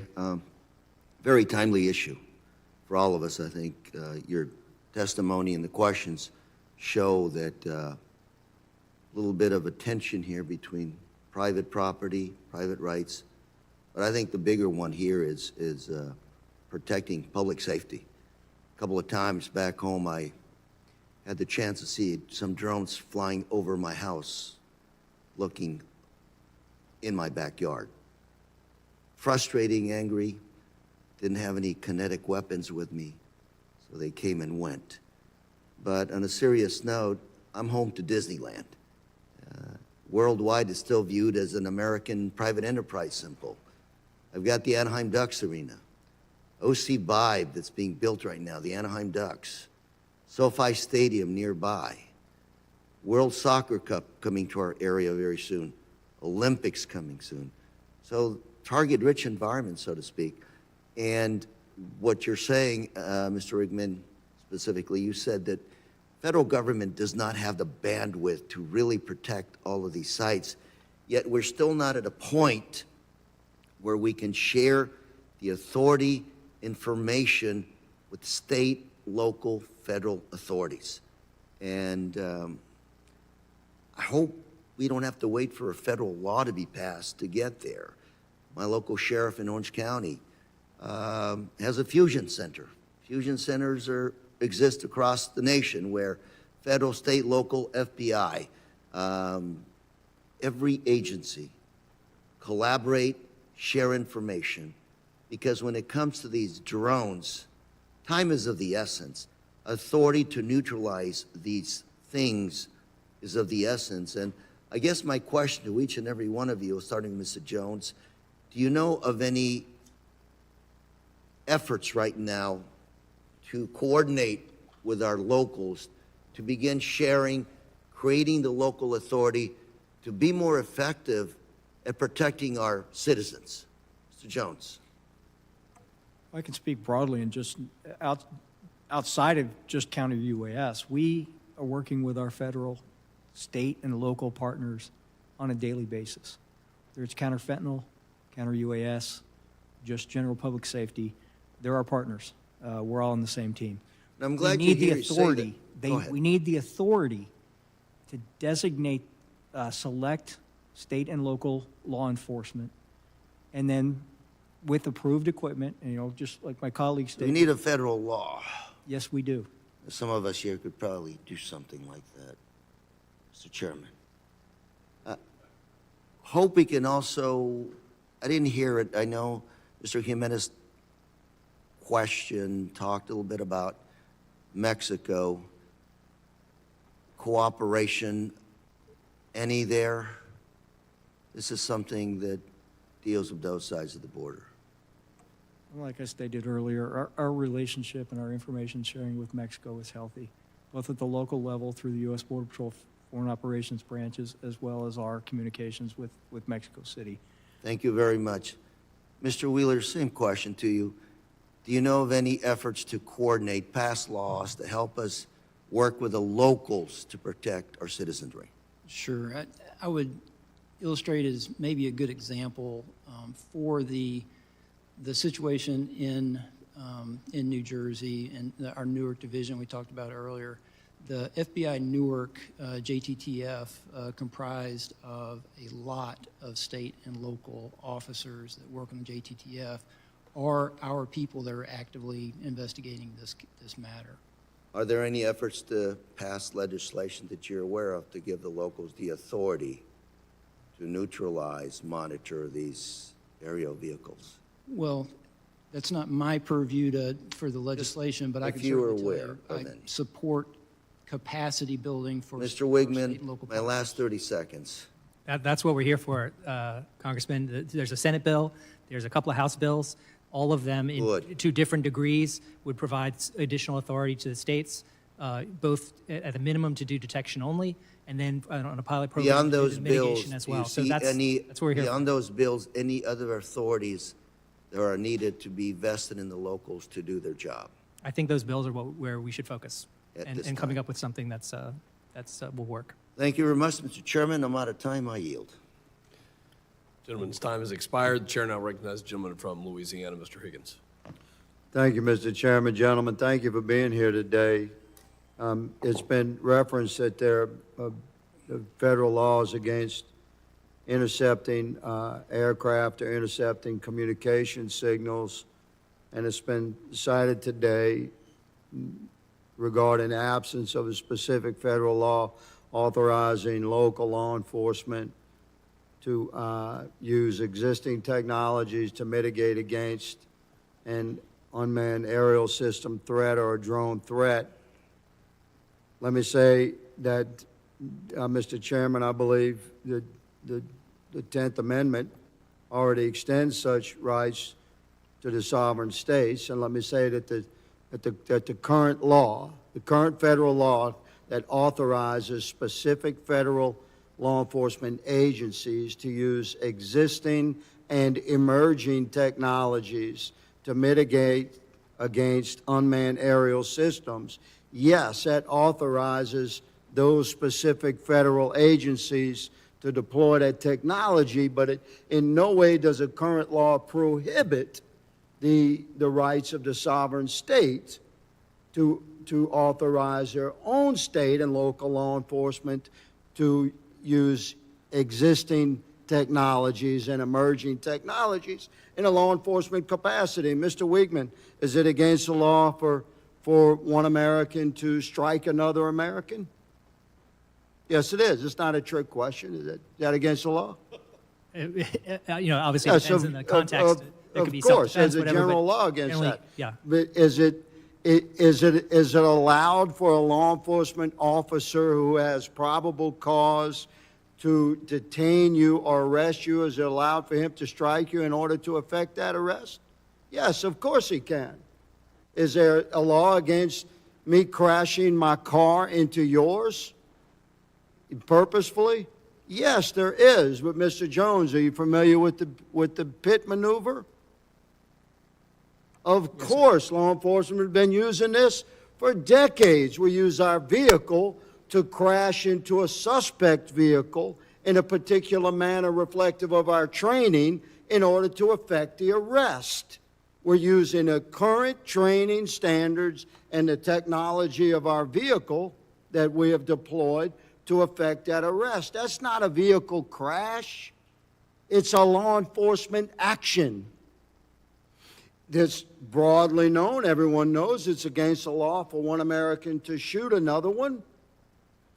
But a law enforcement officer, in order to effect arrest, if he needs to escalate to lethal force, we know a law enforcement officer has that authorization through federal and state laws. So, yes, there's plenty of laws. You guys love to cite these laws that exist so we cannot intercept an aircraft. We understand that.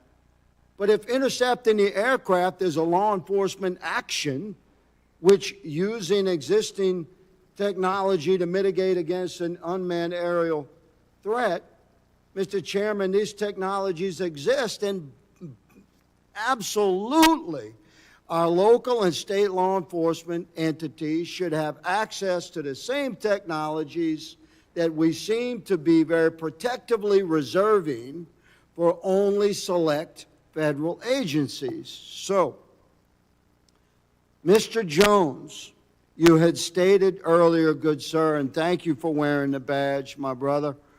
You had stated earlier that yes, you're deploying these systems, but please clarify for America that there are great restrictions on actually deploying the technology to land a drone. You're using the technology primarily to track criminal drones, but you're not using that technology primarily to land drones, which is what the technology does. Am I correct in that assessment or not, Mr. Jones? Well, both are true.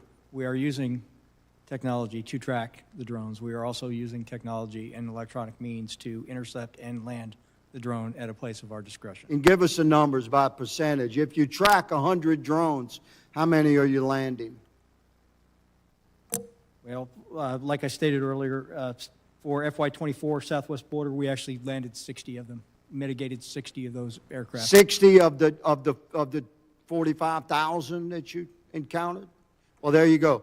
That's what I'm saying. You're using the technology to track, but you're not using the technology to fully mitigate. So this is what we've been talking about for a year, Mr. Chairman. This technology, by 10th Amendment right, belongs to the sovereign states, and they should be allowed to fully deploy it. Thank you, Mr. Chairman. I yield. Gentleman's time has expired. Chair recognizes the gentleman from Texas, Mr. Gonzalez. Thank you, Chairman. And, sometimes I feel like I'm in the twilight zone up here. Like month after month, people come before us, they testify, and you don't get a lot of answers. And it's concerning, it's frustrating. You're telling me we don't know what the hell these drones are in New Jersey are? Is that correct? That's right. It's crazy. I mean, that's crazy. That's madness that we don't know what these drones are. You're telling me that a lot of these, Mr. Jones, you're telling me that 95% of these drones along the U.S.-Mexico border, we can't interact because they're not in U.S. territory? That is correct. A large proportion of them stay in foreign airspace. I'll tell you what, there are a lot of Americans that are very frustrated right now that are essentially questioning, where are my taxpayer dollars going? You know, this Doge craze that's kind of starting to take hold, this is very real. I mean, this is going to come. People are going to have to come before the carpet, and they're going to have to explain every single line item, what do you do here? What does this get? And so let me ask a very specific question. Mr. Wheeler, how much of the FBI budget goes towards counter-UAS? So the technical part of operational budget that I have within the critical incident response groups, just less than 500,000. 500,000? That's nothing. Why is it so low? Well, I don't. And I wonder we don't know what the hell is going on. 500,000. So that number doesn't capture the FBI Newark investigation, for example. The budget allocation for what we're doing investigatively is not captured in that number, but for the technology we use and the way we deploy it, just under 500,000. We want to help you. I mean, this is a committee. The chairman's putting this together because we want to know these topics. So the American people deserve to know the truth on this, and we also deserve to have actions on it. And if it's a budget issue, no problem. But it's also what is our money getting us? Clearly, not a whole lot. And something needs to change, though. I'm trying to figure out what that something is. It just, month after month, it's the same old, same old. From a CBP standpoint, Mr. Jones, do you know what the current budget of CBP is for counter-UAS? I can tell you that direct appropriations for counter-UAS was zero last year. Zero. So, CBP yeah. took it out of Hyde, and we will continue to take it out of Hyde. Now, I can't tell you exactly what that number is. I have a general ballpark, but we can discuss that. I provide that as a get back to you. Another committee that I sit on is appropriations. So I see a lot of things through the lens of dollars and cents. If you're putting zero on the board, you're probably not going to get a lot of success. And it's not fair. A lot of people talk about the border. I represent the border, nearly half of the southern border. I've been out there with these agents in the middle of nowhere that are essentially alone and unafraid, making do with what they have. It's not fair to them, and ultimately it's not fair to us to have them combat against some of these drones that are happening with a zero budget. I mean, it's just madness. So I guess I have other line of questioning, but I don't want to embarrass anyone. I would just say, I would be very interested in partnering up and figuring out what we need to do in order to find and answer some of these questions. What resources do you need? The technology's already out there. Drones, this isn't new. Drones are 100 years old. This isn't state-of-the-art. Drones are old technology. The fact that we don't know what's flying in our airspace is only the tip of the iceberg, what's to come. We have to fix this. And I want to partner up to fix this. Part of that is finding out the proper resources you need, training, authorities. I get the authorities piece, but it's a cradle to grave type of situation. It cannot just be, the answer can't be we don't know. And the answer can't be zero. I mean, we got to do better than that. And if we don't, I suspect not good things will happen. So thank you, gentlemen, for coming before us and testifying. I look forward to partnering with all your agencies. I yield back. Gentleman yields. Chair now recognizes the gentleman from New York, Mr. D'Esposito.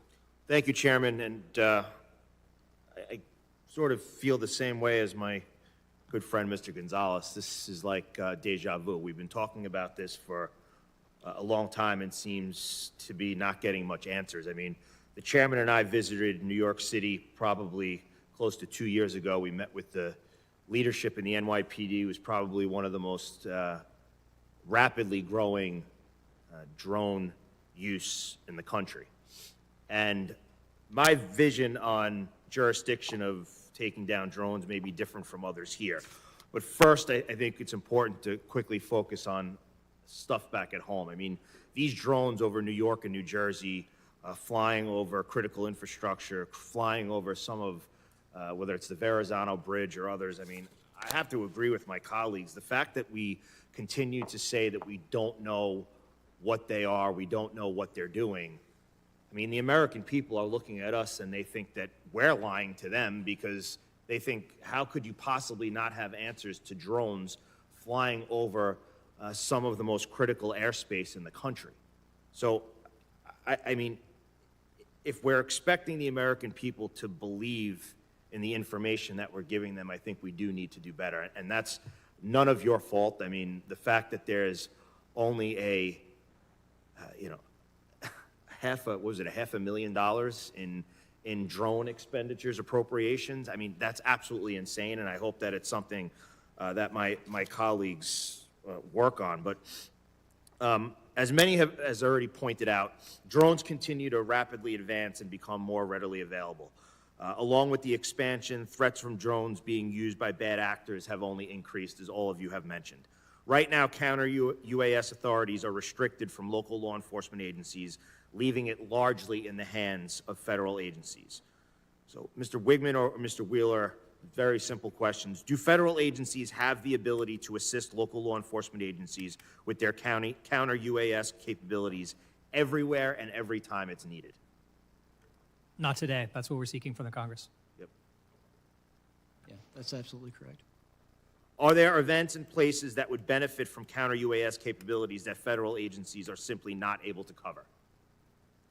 Absolutely. There are. Yes. Right. In your submitted statement, you both said, quote, "We need to empower state, local, tribal, and territorial law enforcement agencies across the country, which are primarily responsible for keeping our citizens safe at the local level, to take the steps needed to protect their communities from the emergency threat." This past year, right in my district, in the middle of my district in Nassau County, we hosted the 2024 International Cricket World Cup, including the India-Pakistan match. While there were drone-related threats from ISIS ahead of the tournament, the federal government was only able to assist with their counter-UAS capabilities for a small portion of the tournament. What is the current impact of local law enforcement not having these authorities? And I'll leave that to any of you. Well, I think that's the main thing, is the capacity. We need more capacity to be able to do the mission. We strongly support state and local jurisdictions having that capacity and the authority and the ability to help. Right. And I think I'm sorry, Mr. Woodman, I didn't mean to. No, that's right. And just to answer your question also, and Mr. Congressman Gonzalez as well, I mean, I think all of us on the panel share your view that we need to do more and more resources. If we do get the authorities, we will certainly need more resources. Right. Even if state and locals are doing it, that will require training and additional work and approval on our end. So more resources, more authorities, those are all things that we would support. Yeah, and I think it's important to point down and to spread the message, because I think there's a lot of false information being spread about law enforcement agencies trying to say that, well, they don't want this added enforcement. They don't want to take on this responsibility. I mean, we had a hearing in this room just hours ago where the commissioner of the Nassau County Police Department, Patrick Ryder, was here, and he has been advocating in his position as commissioner, as his position as a member of the Major City Chiefs, that this is something that local law enforcement agencies, not only do they need it, they want it. And I think that we have the opportunity throughout this country to make sure that law enforcement agencies, there is some sort of consolidation. There are many law enforcement agencies that border one another that could help each other deal with this, I'll call it a burden, but this added burden. But they're willing to do it. Why? Because it makes sure that people can be kept safe.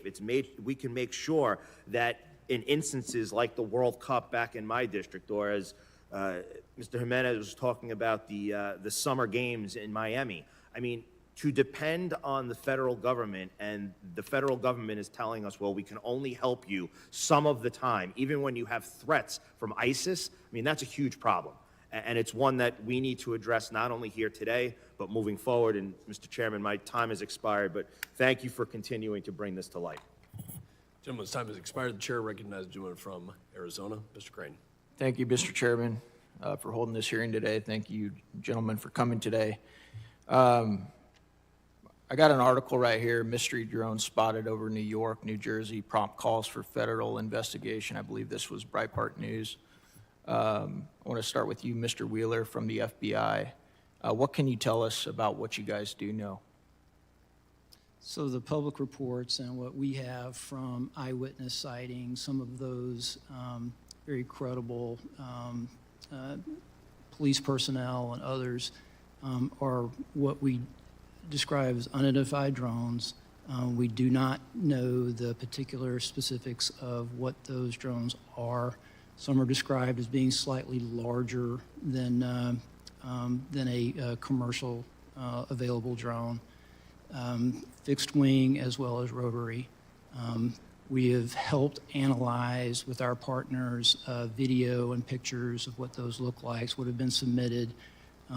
part of that is these over 3,000 tips from the public, and to look at that. But as I previously stated, we don't know the people responsible behind that, and that's what we're working on. Yeah. What did you say the FBI was spending on counter-drone?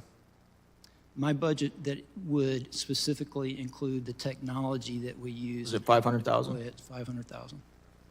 What? That doesn't seem nearly adequate. Why do you feel like there isn't a push within the FBI to keep up with modern warfare and modern threats?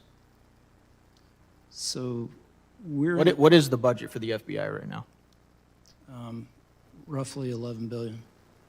Okay, why do you think as warfare changes, and as you know, sir, warfare is changing drastically right now overseas, especially with Ukraine and Russia and the development of drone technology, why isn't the FBI taking this threat more seriously? And that's obviously reflected by the budget that you guys have assigned to counter-drone technology.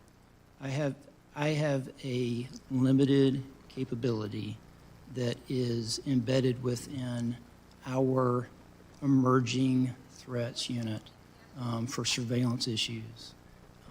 That allocation of resources, that research, that operational deployment of our capability is what we have today. I would imagine that this would grow over time. What do you think that some of these terrorist cells that might be in the country right now, or maybe even outside of our borders, what do you think that they're looking at when they see a hearing like this and they see that you guys still, after almost a month, don't know who these drones are? What do you think that they're thinking? So I would be measured in how we speak about our capability and what our limitations and capacity is. However, I'll say to you that it's not as good as I wish it was, and we'll continue to work to make it better.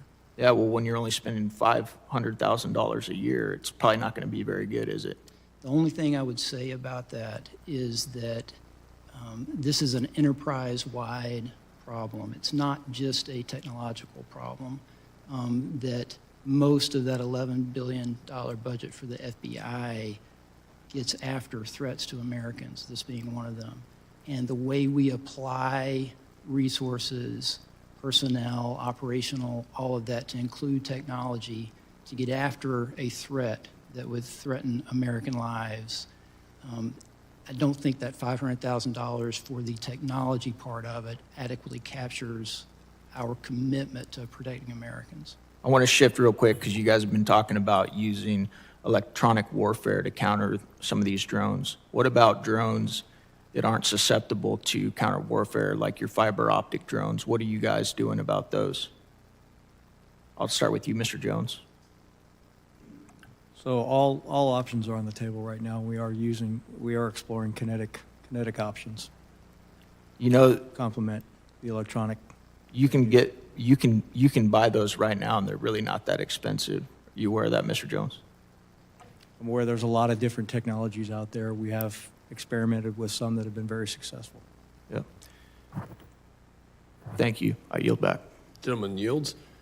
The gentlelady from New York, Ms. Maliotakis, is recognized. Thank you, Chairman Pfluger. Thank you all for being here today. I just want to follow up on what my colleague asked regarding what happened in New York and New Jersey.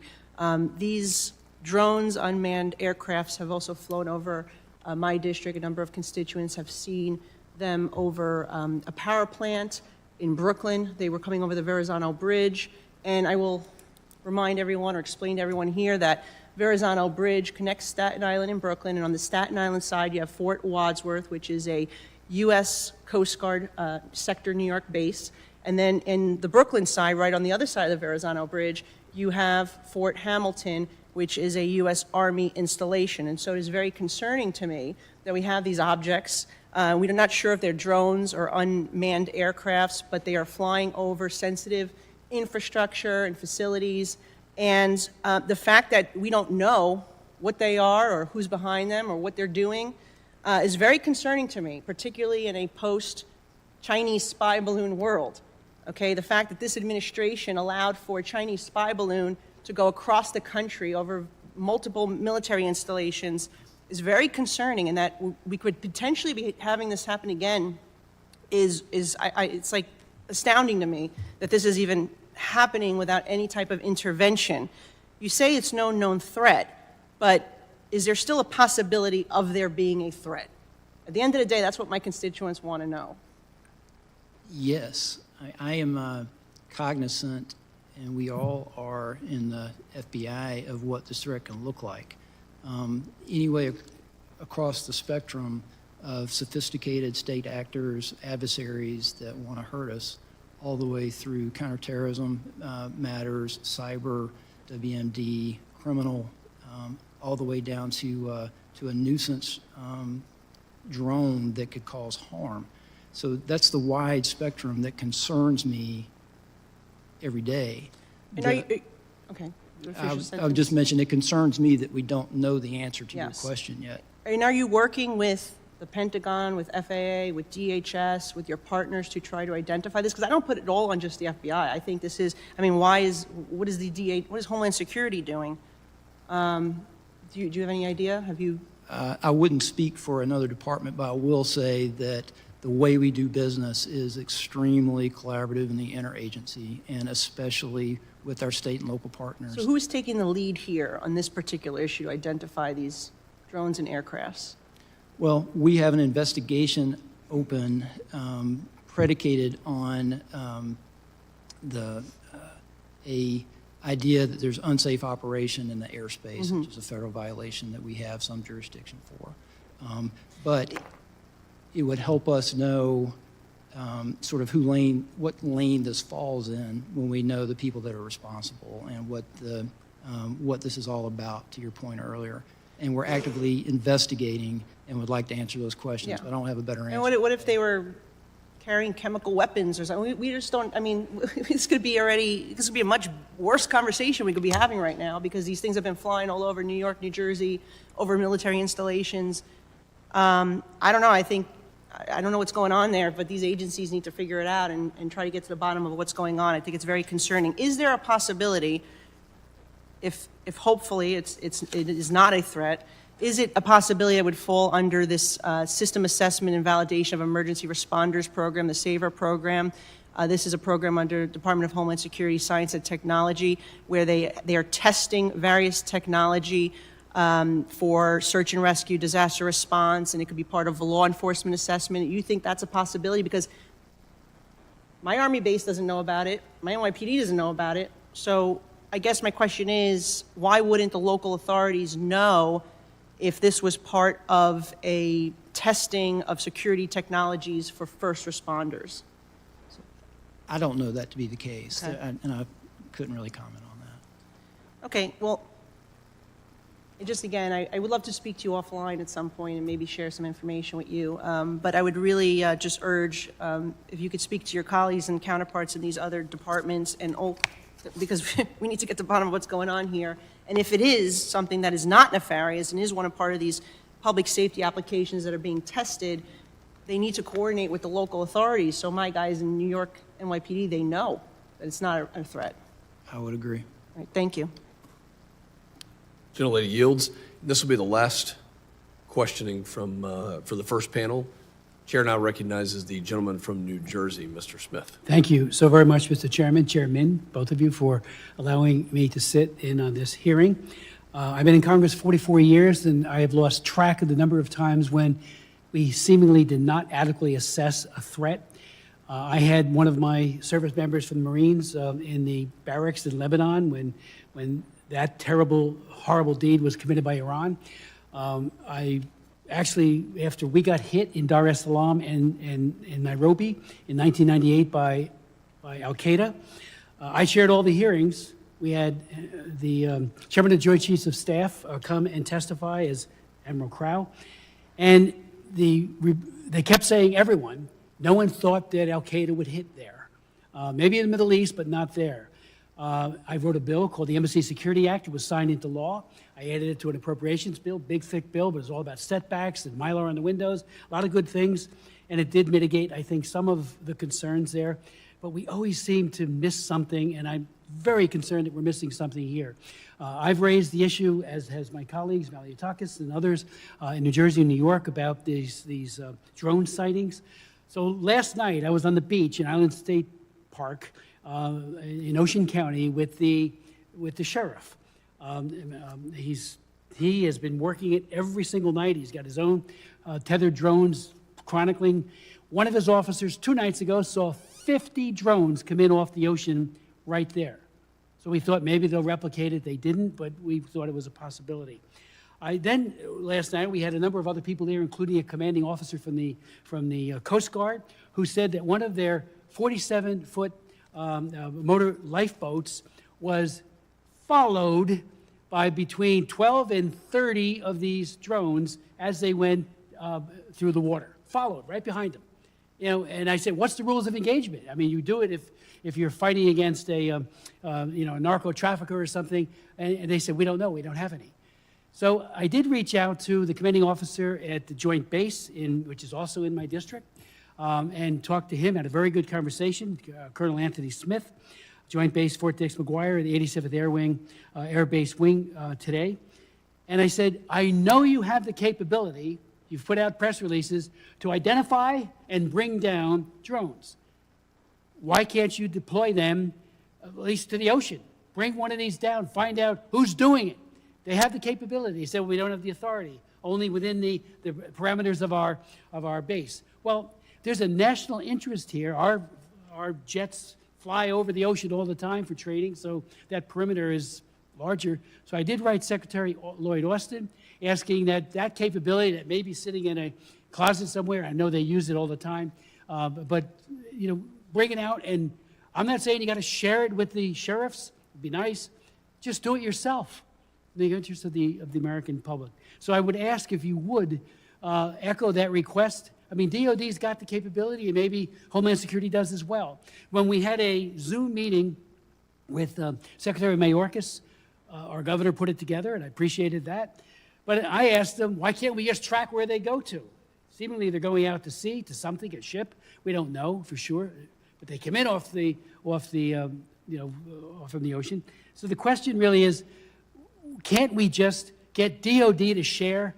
In my first term, DOD and VA did a great thing, the DOD-VA sharing agreement for healthcare capabilities. It was fantastic. Why can't the DOD share this with Homeland Security, with FBI and others, so that you can go out and find out who they are? Maybe it's China. I chair the China Commission, and I've had 115 hearings on it. I'm barred from going there now. China is, and I'm on their hit list. Xi Jinping is a monster. Look what Putin's doing. They're all capable of doing horrible things to our people, and now they're threatening my good friend and colleague from New York, and of course New Jersey, big time. So let's go get that DOD capability and find out and put to rest the question, who is it? We can bring one down tomorrow. Your thoughts? Sir, I'd just say I share your concern. I share a lot of frustration, and I'm more than willing to continue working with the Department of Defense to try to get better. Again, if they don't have the authority, they can do it on an emergency basis. Just send that capability out to the ocean, to the beach, because they're coming in every day. Figure out which one it is and bring them down. And then retrieve it and find out what's going on. And as my good friend Maliotakis, Congresswoman Maliotakis said, the thing with the balloon was mind-boggling. Over our bases, and we didn't see that was a threat. Well, this, I think, is a very serious threat. And so please, if you could, get DOD to share that capability. Maybe Homeland has it. I don't know. Maybe you have it somewhere. But I know DOD has it. Thank you. Appreciate it. Gentlemen's time has expired. I thank the witnesses for your valuable testimony, for being here today, and for the members and the questions. We will now dismiss this first panel, take a brief 2 to 3 minute recess while we arrange for the second panel of witnesses.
They're going out to sea, to something, a ship. We don't know for sure, but they come in off the from the ocean.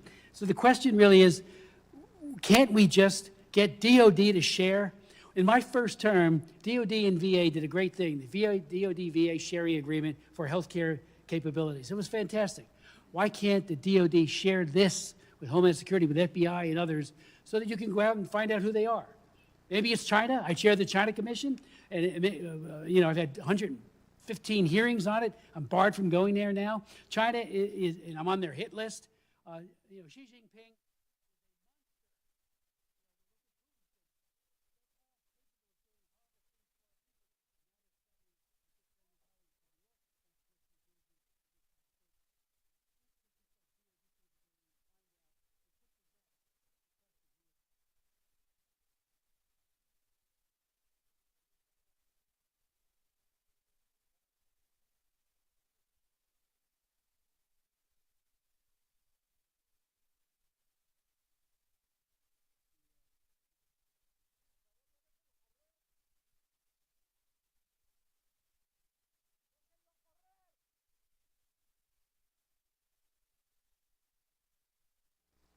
From New York, and of course New Jersey, big time. So let's go get that DOD capability and find out and put to rest the question, who is it?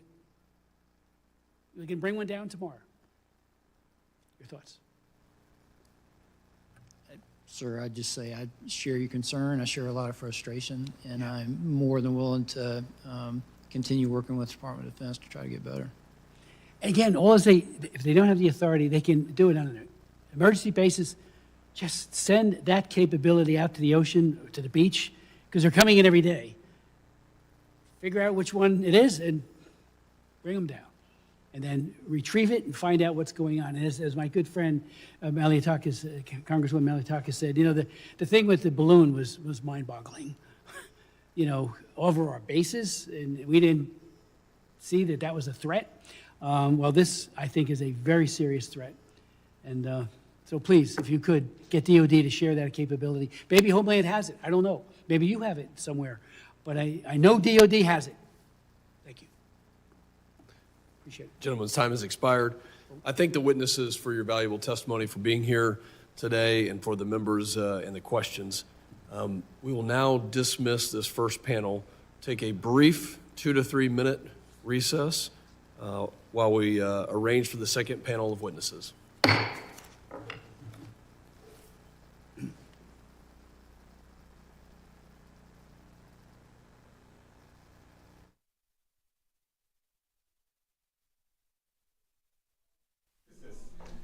Bueno, estamos en un pequeño receso.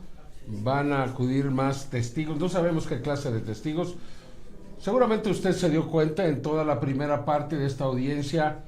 Se hablaba más de los drones, de la seguridad que se tiene que desarrollar, de los presupuestos que tienen que tener, de las estrategias que tienen que seguir para poder bajar estos drones. Se habló mucho de los drones en la frontera de los Estados Unidos y México.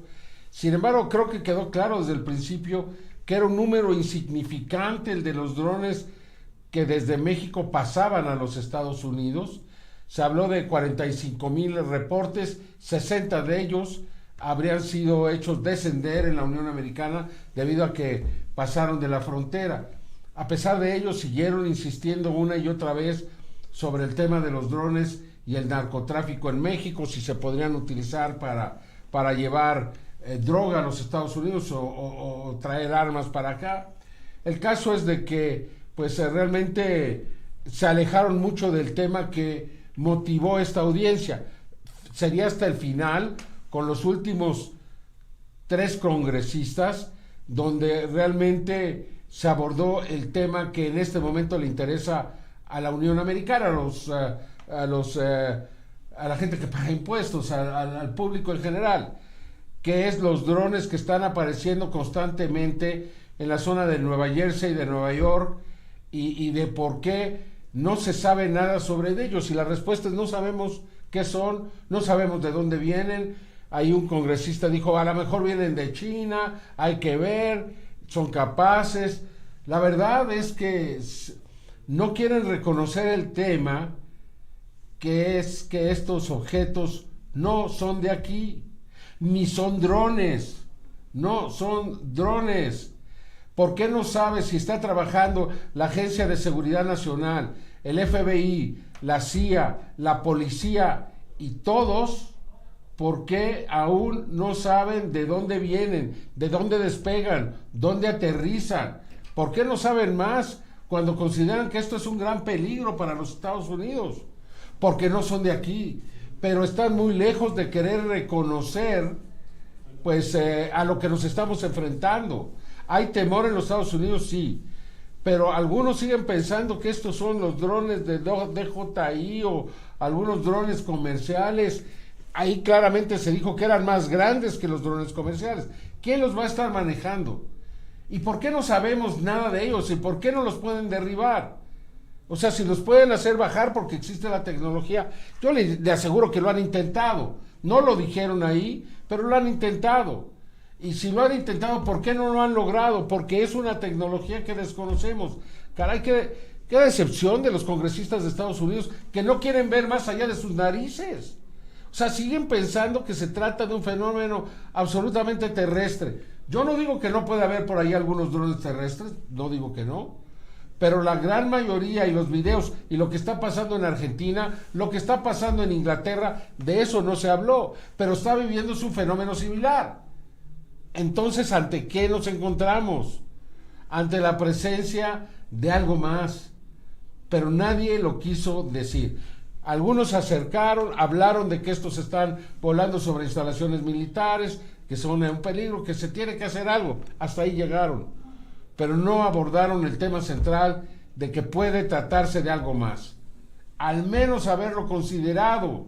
Después de las audiencias que se han hecho en los Estados Unidos, después de los testigos que han hablado de que estas inteligencias están aquí, ¿por qué ninguno de estos personajes consideró esa posibilidad?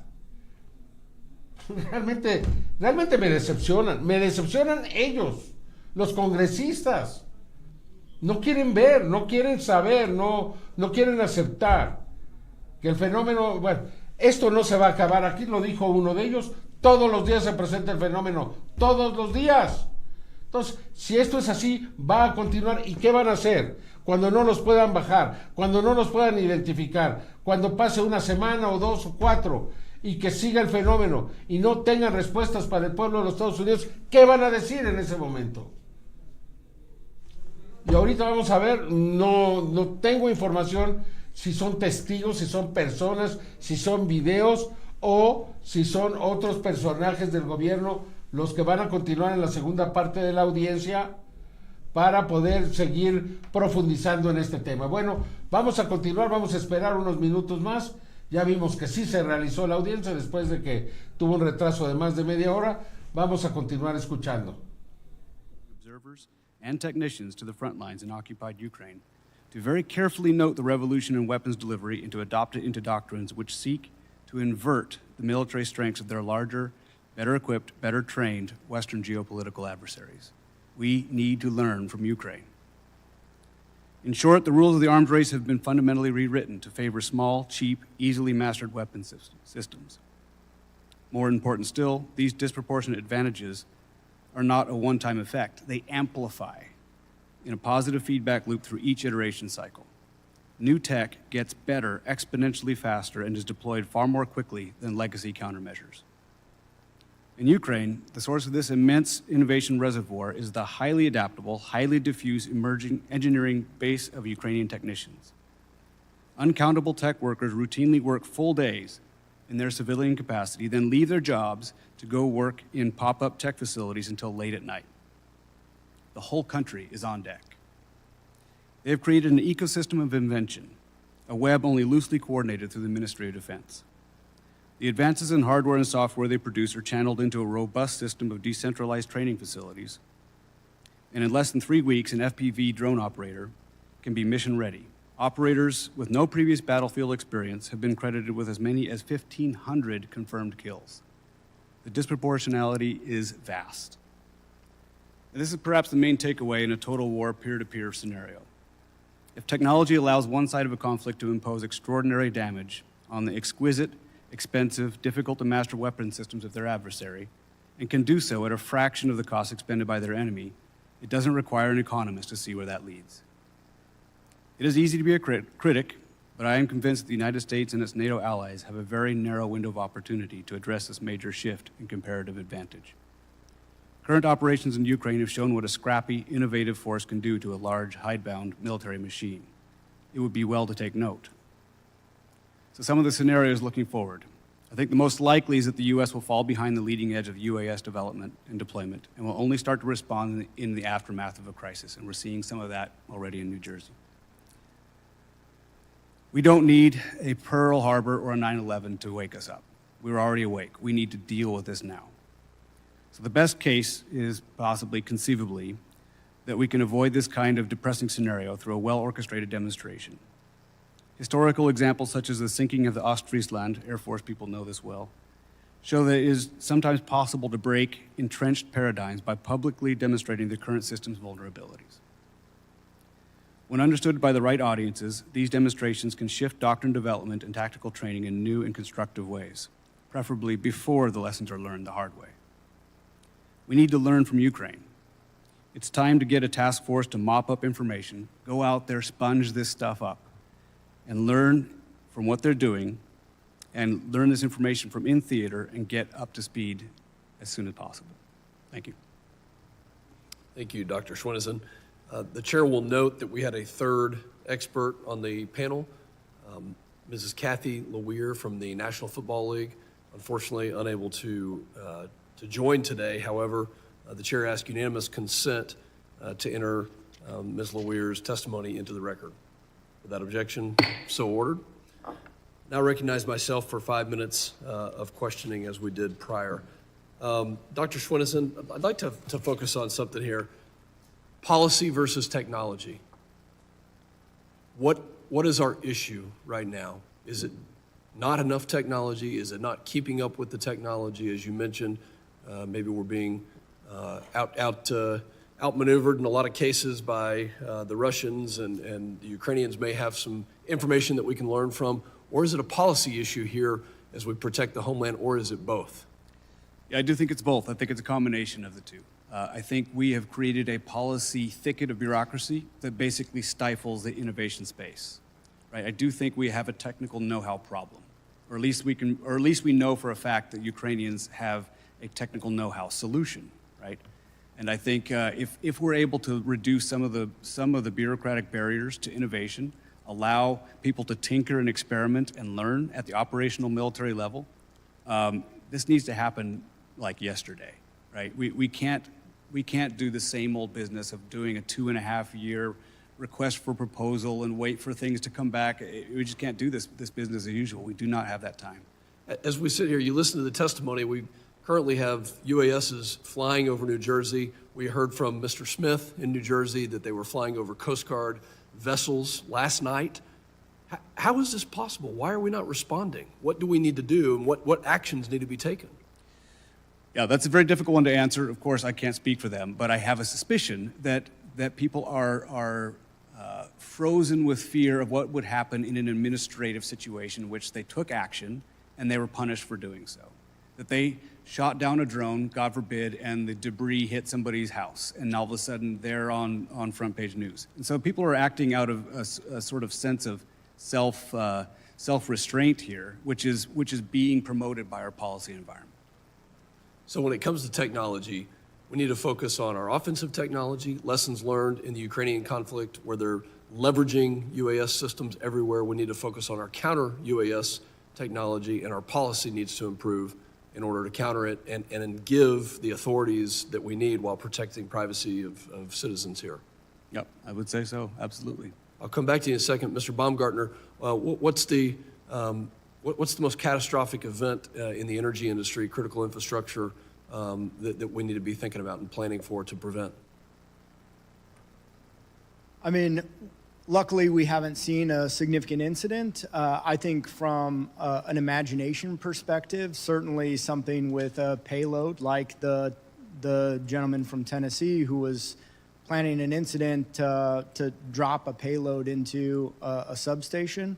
You could imagine that at a larger scale and impacting or identifying more critical infrastructure from generation to substations, or even on the pipeline side, a liquid natural gas import-export facility.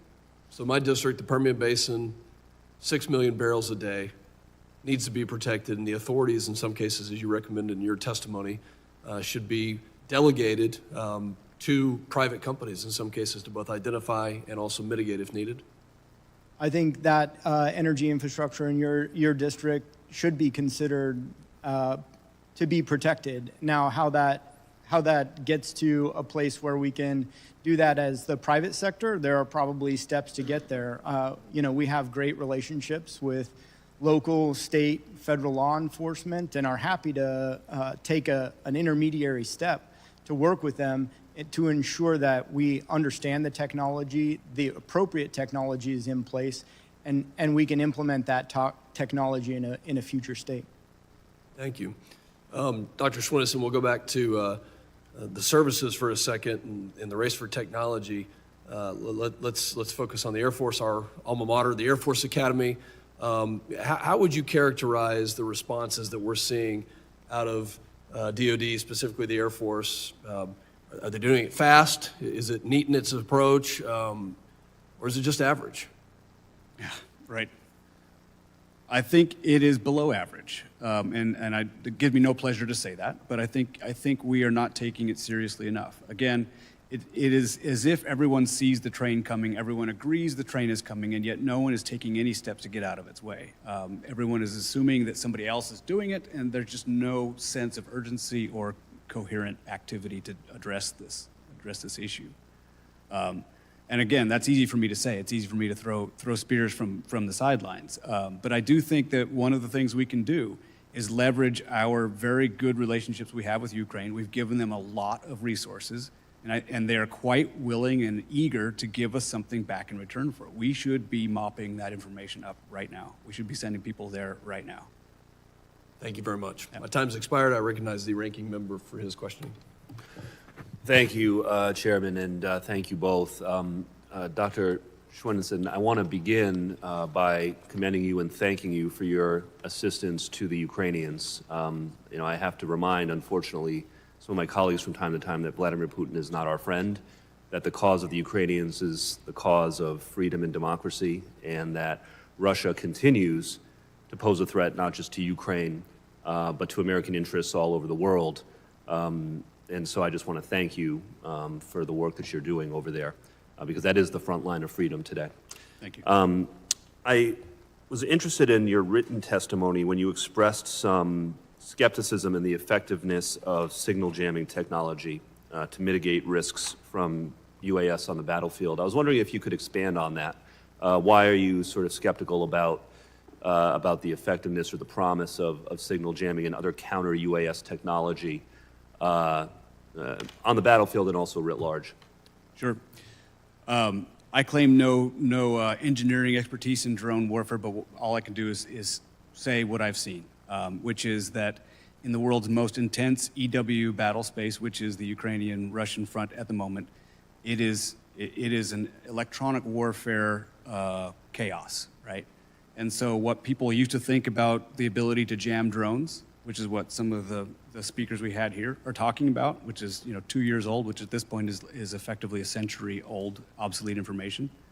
Jamming doesn't work the way we think it does. And there are so many new developing technologies on countering the counters, right? They've already gone multiple layers ahead of us. At this point, they're doing AI pixel lock technology that doesn't have any RF frequency whatsoever. They're doing ambush technology where they're not needing to have any kind of communication between operator and drone.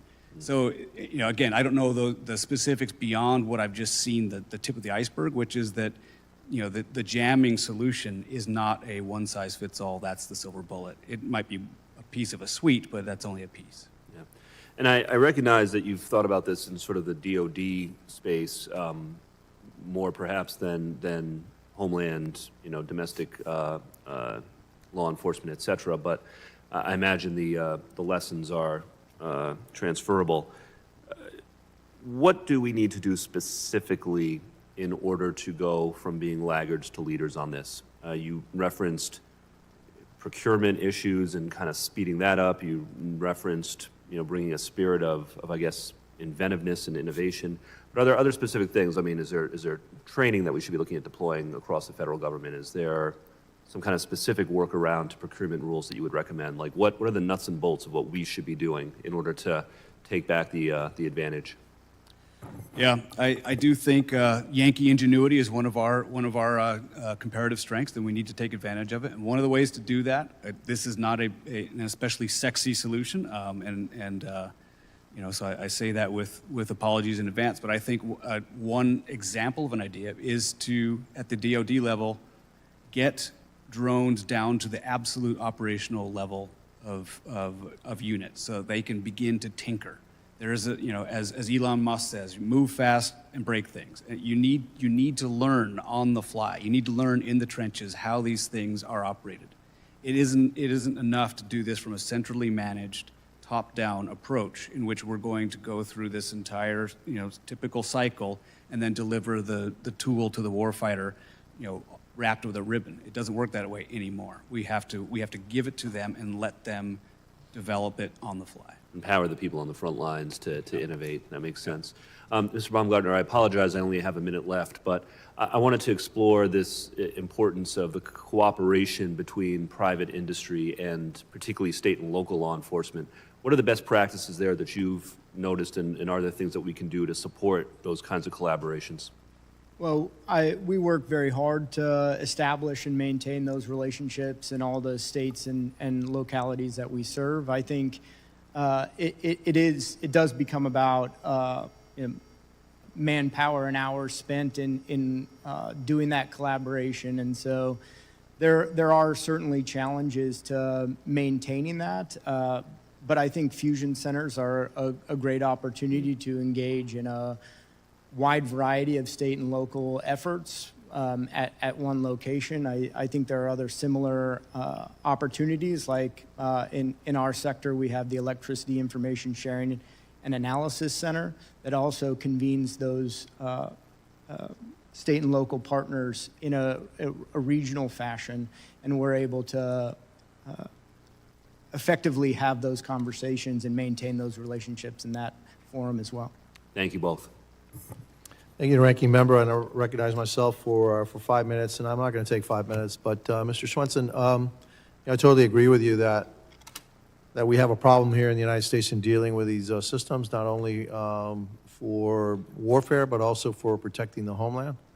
I would think that what part of the problem is that you got $500,000 in the FBI. I'm sure you have $500,000 in some other agency, and you got all these agencies working on the same issue, and then it's not really centralized. There's no planning, et cetera. Maybe airports are trying to do their thing, and the FBI is trying to do their thing, and Customs and Border Protection is trying to do their thing. Would it be beneficial to try to put this all together and just focus on the unmanned aerial system threat in the homeland? I have to say I lean that way. I hate to beat a dead horse here, but the Ukrainians have once again shown some ways to deal with this. They have stood up their entire separate new force, very much like the Marine Corps or the Air Force. They've set up the Unmanned Aerial Systems Service in the Ukrainian Department of Defense in order to do precisely that, in order to address this entire new sector of technology and how it's to be developed and applied. Probably one of the advantages that the Ukrainians had is that they had no Air Force, basically, right? And so by necessity, they needed to come up with something different that actually combated the threat. We have an Air Force. And unfortunately, what happens is that you have the resistance to change, and UAS, unmanned systems, et cetera, are a threat to the people that fly the planes, okay? And so we do need to look at this in an entirely different way. And so not only on the DoD side, where we do need to have the private sector innovate, and the RFP should be, hey, I want to knock out, I want to sink Chinese ships, all right? And just simple as that. If you ask DoD to do that, they'll come up with an aircraft carrier that costs $10 billion and all these systems. The Ukrainians are sinking Russian ships in the Black Sea with little boats with, maybe 500 or 600 pounds of TNT on them, a whole bunch of them, can't possibly take them all out and basically, boom, no submarine, because that's the other thing we'd look at. Well, maybe we need to, have these really expensive submarines with torpedoes and stuff, the old way of fighting war. We need to look at the new way of fighting war. But here it's Homeland Security. Look, I'm convinced that we're going to have a problem. We'll wake up when something happens, because that's always what we do. And we should be waking up right now. And so one of the things maybe that we should be looking at is how do we centralize a Homeland Security kind of focus on unmanned systems and how we protect all our infrastructure, airports, the energy system, our electricity, our grid, all of that is vulnerable. And so, that's all I have to say, and I'll yield my time back, and I recognize the gentleman from New York, Mr. Diaz-Esposito. Well, thank you, Mr. Chairman. Dr. Swenson, I know it was discussed earlier, and I wish some others on the other side were here to listen, because sometimes when we talk about Russia, China, and Iran, we're referred to as fearmongers. But the proliferation of drone technology from foreign adversaries like Russia, like China, like Iran, has impacted conflicts across the globe. What is the risk of such technology being transferred or replicated by domestic actors in the United States or by transnational criminal organizations across our borders? And how can we disrupt these supply chains? Well, the risk is 100%. I mean, it's if it hasn't happened already, and I'm sure it has, but if it hasn't, it's about definitely has. Right. How do we mitigate it is again, that this is the elephant in the room, and I think the only way to mitigate these kinds of threats is to out-innovate the threat itself. This is something that we've been traditionally good at. That's something we have the technical know-how and the capacity to do. But right now we have not opened the gates. We have not gotten our juices flowing, as they say, to address these threats and out-innovate the threat. Thank you. I know we have to go vote, so I'm going to make this quick. But Mr. Baumgartner, just last month, a Tennessee man was arrested for plotting to use a drone carrying an explosive to destroy a Nashville power substation. We know that there have been additional incidents of suspicious drone activity near substations. And I think this is critically important, especially in the time that we're in, where there is this big push for alternate energy sources, whether it's battery storage, whether it's wind storage, without really doing the work to make sure that we could protect these assets. In addition to cyber concerns, what physical security risks do drones pose to energy sector assets? A great question. I think payloads are obviously, as witnessed in the Tennessee case, but you could simply ram a drone into some of our infrastructure.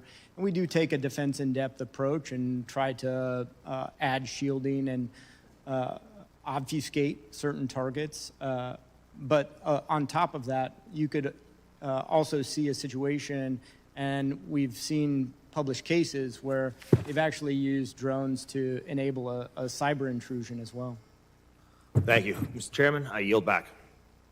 Thank you, gentlemen from New York. I thank all the witnesses for the valuable testimony and the members for their questions. The members of the subcommittee may have some additional questions for the witnesses, and we would ask the witnesses to respond to these in writing.